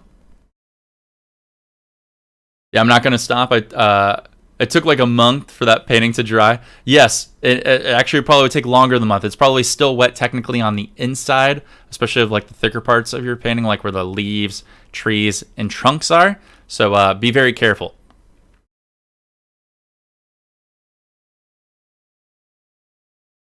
I have when I'm struggling on certain things and it's hard to find specific help. I just don't know how to show you. Well, Twitter, Instagram, you can always send it to me. I'm probably going to misenunciate your name. Lyrith? Lyrie? You're Josh, by the way. Okie dokie. Well, let's do Josh's. Since you've been hanging out here, let me send it to myself really quick. Give me 1 second. Oh, I'm already Lyrith. Hopefully I said that right. If you spell it phonetically for me, I usually do a better job. All right, let me grab this one for you. We'll do, I believe this is Ninja/Josh's. Give me 1 second. I'm sending it to my Dropbox so I can grab it. If you guys like these and you want me to do more, let me know. If you guys are watching the VOD, feel free to comment. I can always try to make these more of a regular thing. If you guys do find these helpful, please let me know in the comments, because if you do, I'll keep trying to do them. If I review any of your art and you guys find it beneficial or helpful, you guys can also pay it forward by becoming a YouTube member. That helps me a ton. It helps me get more supplies, get more colors and brushes. Basically, canvases is what I generally use it for. Also allows me to upgrade the stream and the video content that you guys see. If you are interested in becoming a YouTube member, you can hit the member button down below the video player. Or if you found insightful of any of the art reviewed, you can always send a super thanks too, or super sticker to show your gratitude. Those are always fun. Plus, I think a graphic goes up. I need to add more to my stream, and I just get so lazy with these things. And you also get a cool little badge next to your name, just like Artist Shenanigans and Lorraine. Looking cool. And you can become a YouTube member for the low price of $1. That's right, I'm a cheap man. Michael Bogos, dude, that's what I usually do too. What if you explain to me what you are having issues with, maybe I might be able to give you some verbal insight on your issues there, Lyrith. You really enjoy these? Good, I'm glad. They're super fun to do. My favorite part is I get to see all the beautiful art that you guys create. It also gives me ideas, like I said before, on video ideas and maybe short tutorials to give for beginners. Yes, keep doing these. Are very helpful. Well, thank you. I appreciate that, Stephanie. That's very kind of you. Alrighty, let's take a look. We've got here, this is, crap, already forgot. Ninja, there we go. I was going to say Josh, but I think it's his real name. You wish you could send more? Well, there's always for the next stream, the next time, and everything like that. And hopefully they just keep growing and people enjoy it and we have a fun time. So here we have, oh, Frederick, thank you for becoming a member of the Good Hair Forever Club. I appreciate the love. May your brushes be blessed with painting beautiful colors. I appreciate it, man. Thank you so much. I appreciate it. That will go right back into the stream to help produce beautiful. Thank you for getting that membership going. I appreciate it. Maybe we'll even get 2. You can even gift memberships. I don't know how it works, but there's a button somewhere where you can gift it to someone if you don't want it. Thank you for the love. I appreciate it. Let's take a look. We've got ninjas here. Hey, what's up, Kevin? How you doing there, man? So we've got a beautiful sky coming down into in my mind, I think this might be a sunset, but it could be a sunrise. We'll ask Ninja here in a second. With distant mountain, a more defined mountain. We've got 2 tree line hills.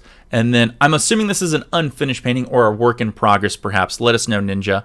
And then we have a valley of hills and grass leading down what I'm assuming is going to be a path or a water detail or maybe even a cliffside. We don't know. It could be anything. Ninja, if you don't mind telling us, can you let us know if is this based off anything? Is this freestyle, off a photo or a tutorial? How long you've been painting? What medium this is? And what number painting you think this is? So that way it gives reference to everybody in chat. Kevin, do you ever do live stream painting tutorials? No, I have not done a live streaming painting tutorial yet because where my computer is in a separate room from my art studio. So if I can figure out a safe way to paint without getting it everywhere on my expensive computer equipment that I use to create videos, I will definitely do a painting tutorial one day. I will probably do a painting itself that I'll just paint for fun versus a painting tutorial where I teach you how to paint like a mountain or cloud or trees or blah, blah, blah. I'll just do a full painting. It'll be fun. I'll probably have a glass of whiskey. I'll be answering questions, taking insights from you guys like, hey, make the sky pink and then do this and then add a cloud here. I'll probably do something more like that versus a tutorial because that'll just be fun for me. Can I ask a question on black and white paintings? What object should I add for a pop of color in the landscape? When I did my black and white paintings, I've noticed I've really enjoyed using a permanent red rose on a white base, which turns it into a soft pink. And I use the soft pink as an illumination source of a light source. You can also do blue, which I usually will use blue in shadow tones of snow. That gives it a nice little pop. But the honest answer is, France, use whatever color you want to give slight pops. It really depends on the environment of what you're painting. There is no wrong answer because it's whatever you want it to be. I've had really good success with light pinks, light blues, even light purples, and sometimes light yellows. I would say it generally always gravitates to the softer side of colors because it's just adding a slight detail to it. And oh my good lordy. Oh my good God. Oh no. Jesus, Melises. Fred, thank you for the 10 gifted subs. That is oh, I didn't even know that graphic existed. Dude, that's fucking sick. Dude, you just crushed it, dude. That was sick. I didn't know a present would go off. Fred, thank you so much for the 10 gifted subs going to Ben, Baby, Joe 1, Helen. Oh my God, that was the sickest graphic I've ever seen. That was worth its weight in gold. Oh my good lordy. Bro, thank you so much. Now I definitely got to see your next painting and critique that. Thank you so much. That really, truly means a lot to me.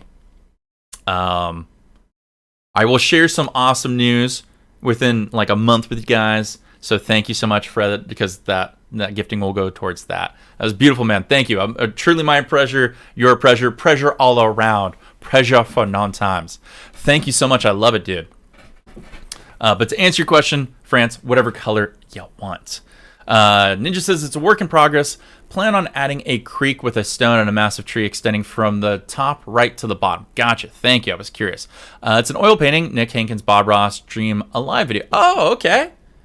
I can't remember that one, but I love Nick. Nick was actually a person who taught me when I first started. Love Nick. Great guy. Very soft-spoken. Good laugh. All right. Let's finish this strong. Thank you so much. My God, I'm still riling on high from all of that. Fucking awesome, dude. Okay, let's take a look at what we got here. Let's start with a lot of the good things. The vignette that you created, which is the dark. Oops, I'm not even on my brushes. Which is the darker colors that we have here in the top, creating the focal point towards the center here, is fantastic. I would say you could probably even extend it a little bit more. It seems to be stuck in just these corners.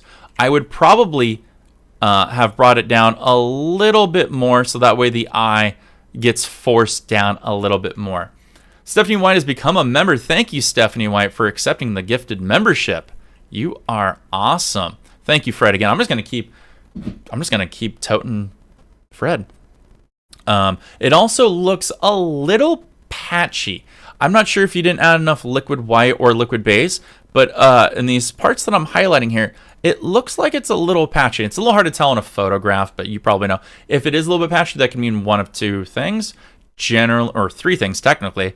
One, your canvas might not have been gessoed properly in those particular areas, so it's absorbing more of the paint, which means it's creating those patch areas. Two, you may not have enough liquid white in those particular areas, leading to patch marks, leading to that effect. Or three, you just didn't blend it enough. Real easy to fix out of those three. This is a painting I started last year. I've yet to finish it. Going to finish it this year and get back into painting. Hell yeah, I'd love to hear that. Been tough trying to paint due to my schooling. I get it. The only thing that really helps with something like that is scheduling. I know it's the most boring thing, but if you can say, hey, this time is designated for this, it really helps, and you don't let outside sources interfere with that. But when you're in school, a lot of times outside sources come into it. What colors do you use to mix mountains? Can you see? Wait, whoops, my brain flibbled there. What colors do you use for mountain mix? Can you use it for the base on tree and bushes? Jim, I personally like to use what I call like a blue steel color, which I made a YouTube short on it, which is just a Mars black. You could use ivory black. It's all the same. Mars black or ivory black, and then I add a little bit of blue and a little bit of red, alizarin crimson generally, and I'll mix that kind of dead. And when I put that on a liquid white base, it turns into like a blue slate steel color. I use blue because it doesn't come out blue like you see like here. It comes out more steel like color, like a slate gray. And you can just darken that up by adding multiple layers, and it looks beautiful. That's one of my favorite mountain mixture colors, and it's the easiest to make. That's my general go-to. Would I use that for bushes and trees? Generally, no. Depending on where my bushes are allocated within the environment, background, midground, or foreground, will depend on the color mixture that I use. But I would generally say most of my bush base and tree base mixture is generally a mixture of sap green, Van Dyke brown, and sometimes a small dollop of a blue, just to darken it up a little bit and make it more bold. That's generally my mixture ratios that I like to use. Kevin D, welcome for joining, dude. You guys are all cool now. Sorry, didn't mean to get interrupted there, Ninja.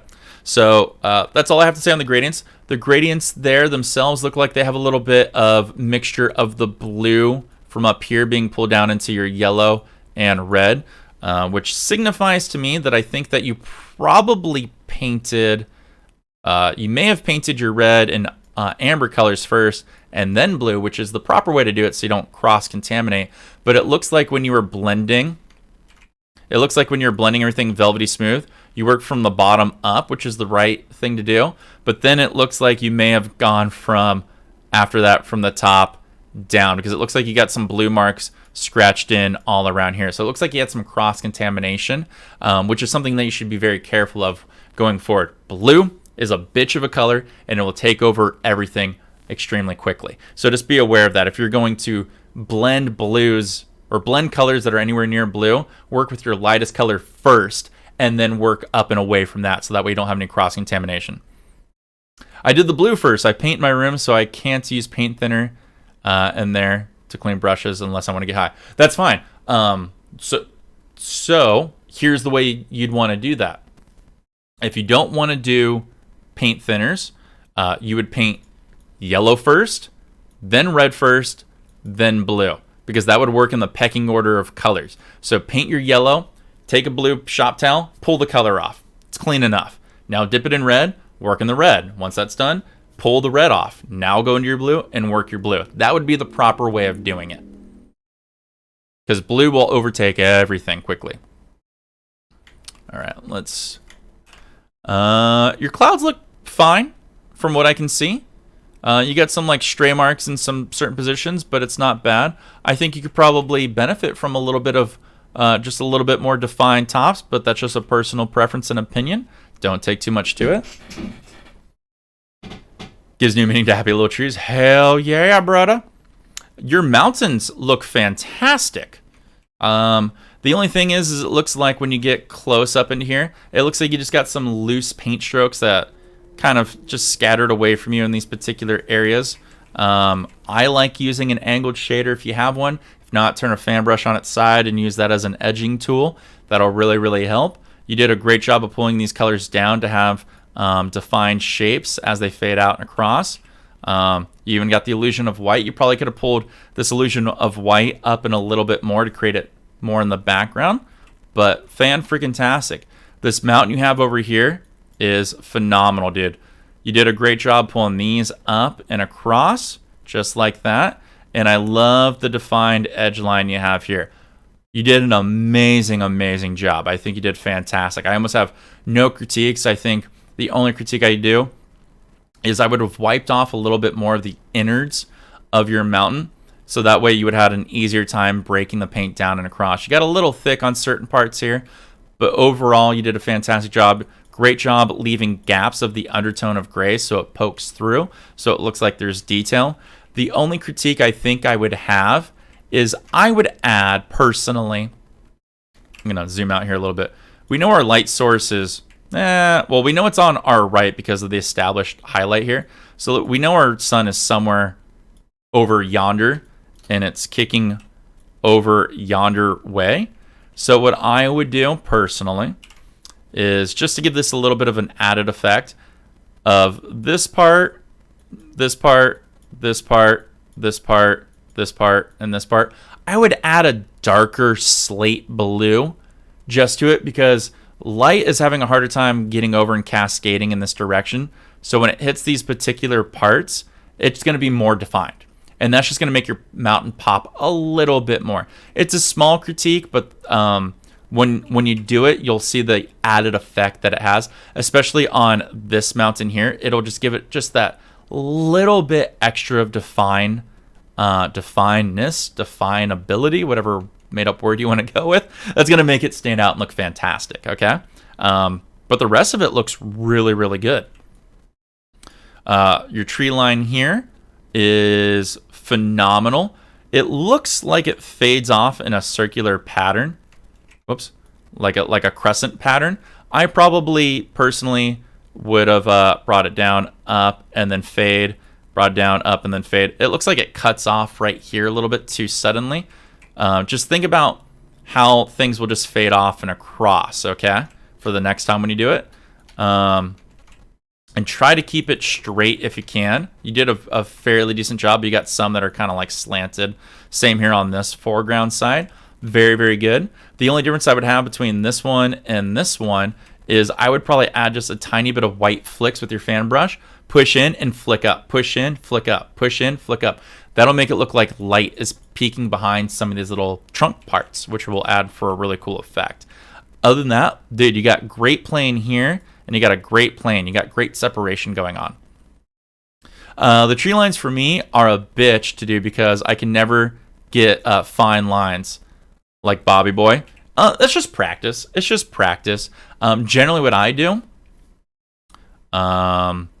is start with less paint.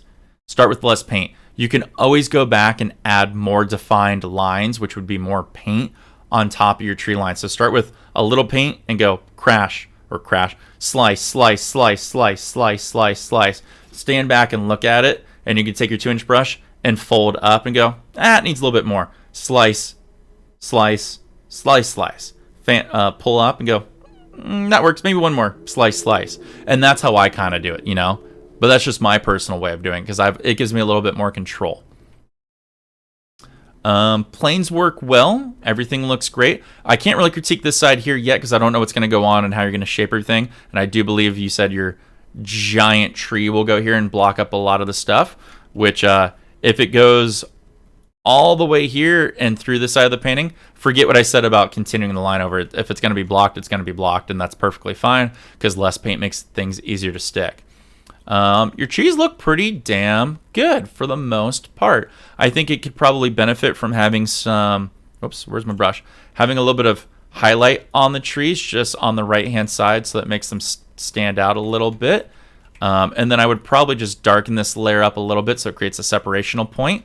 But I love how you have all this cascading of grass and foliage in there. The only thing I would probably add is if you have any like Indian yellow or ochre or just a little bit of red that you mix with yellow and then knock it down with a little bit of green, is you could just add a little bit of different color in here just to add some different nuances and some texture and some more shaping. And if you really, really wanted to, take a little bit of white and yellow so it's knocked down. You can even add some specular highlight spots in here just to give it a little flair, a little kiss of color, a little bit of kiss of light. And that I think will look extremely well, dude. I think what you did overall, your mount is fucking phenomenal. I love it. It looks like an almighty crag sticking out, which is what I love. This is a great painting. I love the soft colors. I love the contrast between the soft and the bold and vivid mountain. I love the contrast between the bold and vivid mountain and the tree lines that you have, and I love the contrast between the tree lines that are diffused out with the beautiful laying of grasslands. Ninja, this is great. It needs to be finished. It needs to be finished. The only big critiques I really had was the patchy colors, the gradients that you have, the cross contamination going on. I think your mountain would really benefit from a very contrasting shadow side on those parts where the sunlight can't really reach over. And then just thinking about how you bring your planes across so that way it looks more natural as they extend out and across in proper ways. But hard to critique when I don't know what's going to go in front in certain areas. But dude, I can't wait to see how this thing shapes and ends. The real question is when are you really going to finish it? And that's when I want to see it. I would love for you to resubmit it when it's all done. Hold on to this image. So that way we can see it before and after when it's all done, dude. You bought a blank skateboard. I'm going to paint on landscape. Dude, what I want to do, so my brother is an avid surfer, a very avid surfer. Not as much now that he's got a family, but he actually has a lot of friends that are in the surfing industry.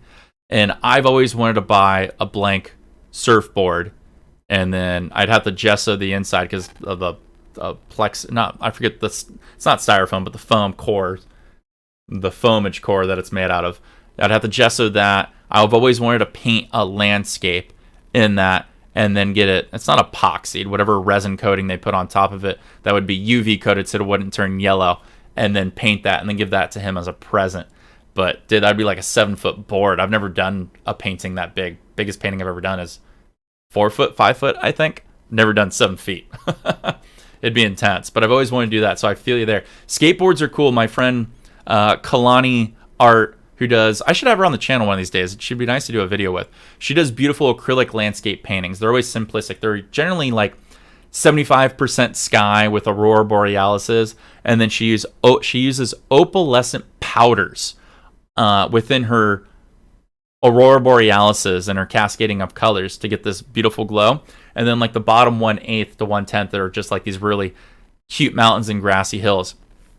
I've seen her paint on skateboard decks before too, and they look great. The cool thing about skateboard decks is it gives you a really cool way to mount. If you can get some mounting blocks or riser blocks, like where the trucks would go on to the wheels, you can reverse those blocks, put them on the backside where the graph or the deck paper would go. Can't think what that sandpaper would go.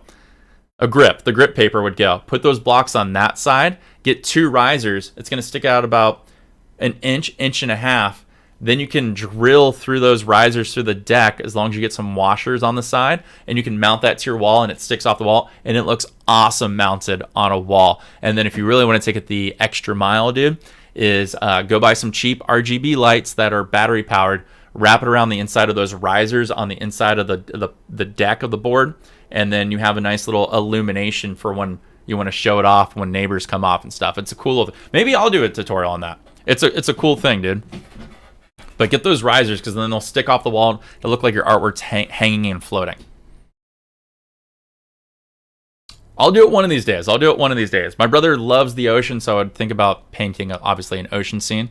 I used to be really into photography. I need to get back into it. That's actually what my background's in. I got this beautiful photo of him tail whipping on a wave and spraying all the foam off the wave, and then I took it into Photoshop and I did all these really cool things. But I should almost take that and paint that. But I can't paint people. But I could probably paint the illusion of a person. That's your goal? Dude, fuck yeah, dude. I can't wait to see. If you do it, please share it. You did a 4-foot painting, and I thought it was huge. Surfboard would be giant. It would be. It'd be a short board too, so it'd be like 6 foot, 7 foot. I wouldn't be doing like a full 8-foot gun board or anything like that, or a long board. That'd be too much. Plus, I'd have to find something that's like a cheap board too, because even blank surfboards are expensive.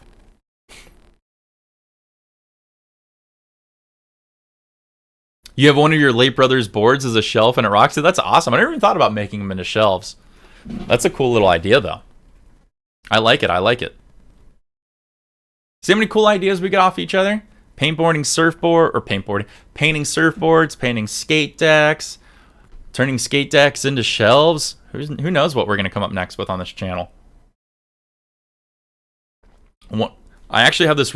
I don't think. Or actually, you can kind of see it. That cube shelf I have back there, that's holding a lot of my crap in there at the moment. The bottom shelves there are those little cube storage sliders that I showed off in one of my videos. A good 5 years ago, there's a real popular trend to paint the front of those. And you do it for like your kids' rooms for the toys and whatnot. I want to do a video where I paint the front of one of those cubes, either with a landscape or, get this, I want to do like a Minecraft block version of Bob Ross's face on there, which I think would be fun, and then turn that into a tutorial, because I think a lot of people would like to make that. You could have like, your Bob be your brushes or your paints, it'd be cool.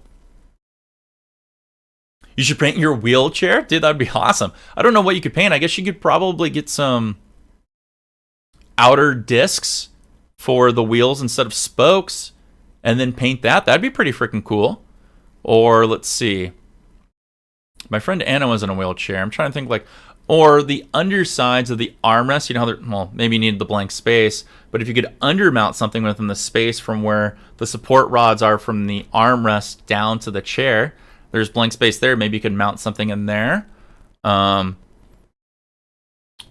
depending on the back of the chair, you could paint the back of the chair. That's actually wouldn't be too tough. If you have one of those like leather chairs or hardbound backrests, you could do that. Or better yet, here's probably something cool you could do. Get a flagpole. Get like poster board that you mount to the flagpole and paint that, and you can change it all the time, dude. And you'd be rocking your art as you're rolling. That'd be sick. Or the foot pedals, but then maybe nobody might see the foot pedals. Oh, there's anything. It's your ride, dude. You do whatever you want. I like the flag. That way everybody sees you rolling.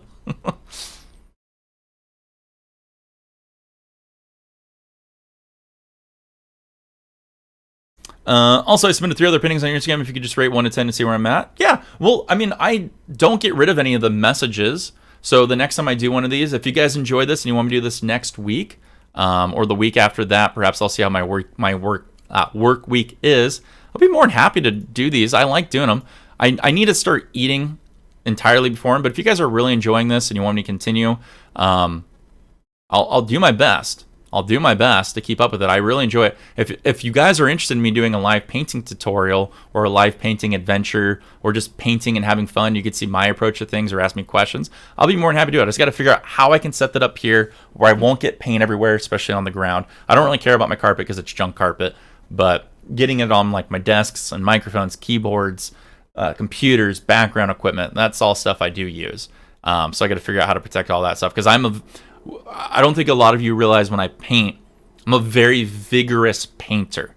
And so I'm like literally pushing and scraping. I've a very different approach that I've acquired, which is why a lot of times, like when you see my tutorials of when I paint, you see my easel rock. I'm pushing really effing hard. Like, I don't think you realize, like when you watch a lot of YouTubers, a lot of their strokes are very calm and methodical, and going like, I'm like, fuck that, get my aggressions and angst out. I got 12 minutes to paint. I need my whiskey. Like, I'm like going at it, dude. I'm having fun. I'm getting all my angst out. Love it in balloons. I'm not the world's best at balloons, but I will definitely give my input. I will definitely. Questions are good. Questions are always welcome here too. Well, I think that probably wraps it up. I know I didn't get to Stephanie's and maybe a few others, but I definitely will definitely will. I will save them in the folder there. If you guys don't mind, I might post these on Instagram if that's okay with you. I might not be able to tag all of you because I won't have all your information, but I will give you guys credit for where I can. This was super fun. You guys are getting so fucking good. Even Fred, yes, yours was good. You know why it was good? Because it shows promise. It shows promise. You went all the way from the top. You went all the way bottom. You didn't give the fuck up. You powered through, and that's an accomplishment. And I'm so glad to see what you guys are painting. If you have any suggestions, feel free to comment. Thank you guys for watching the live stream, for watching the VOD. Thank you so much. Fred, thank you for joining the team of the YouTube members. I greatly appreciate it. You're a rock star.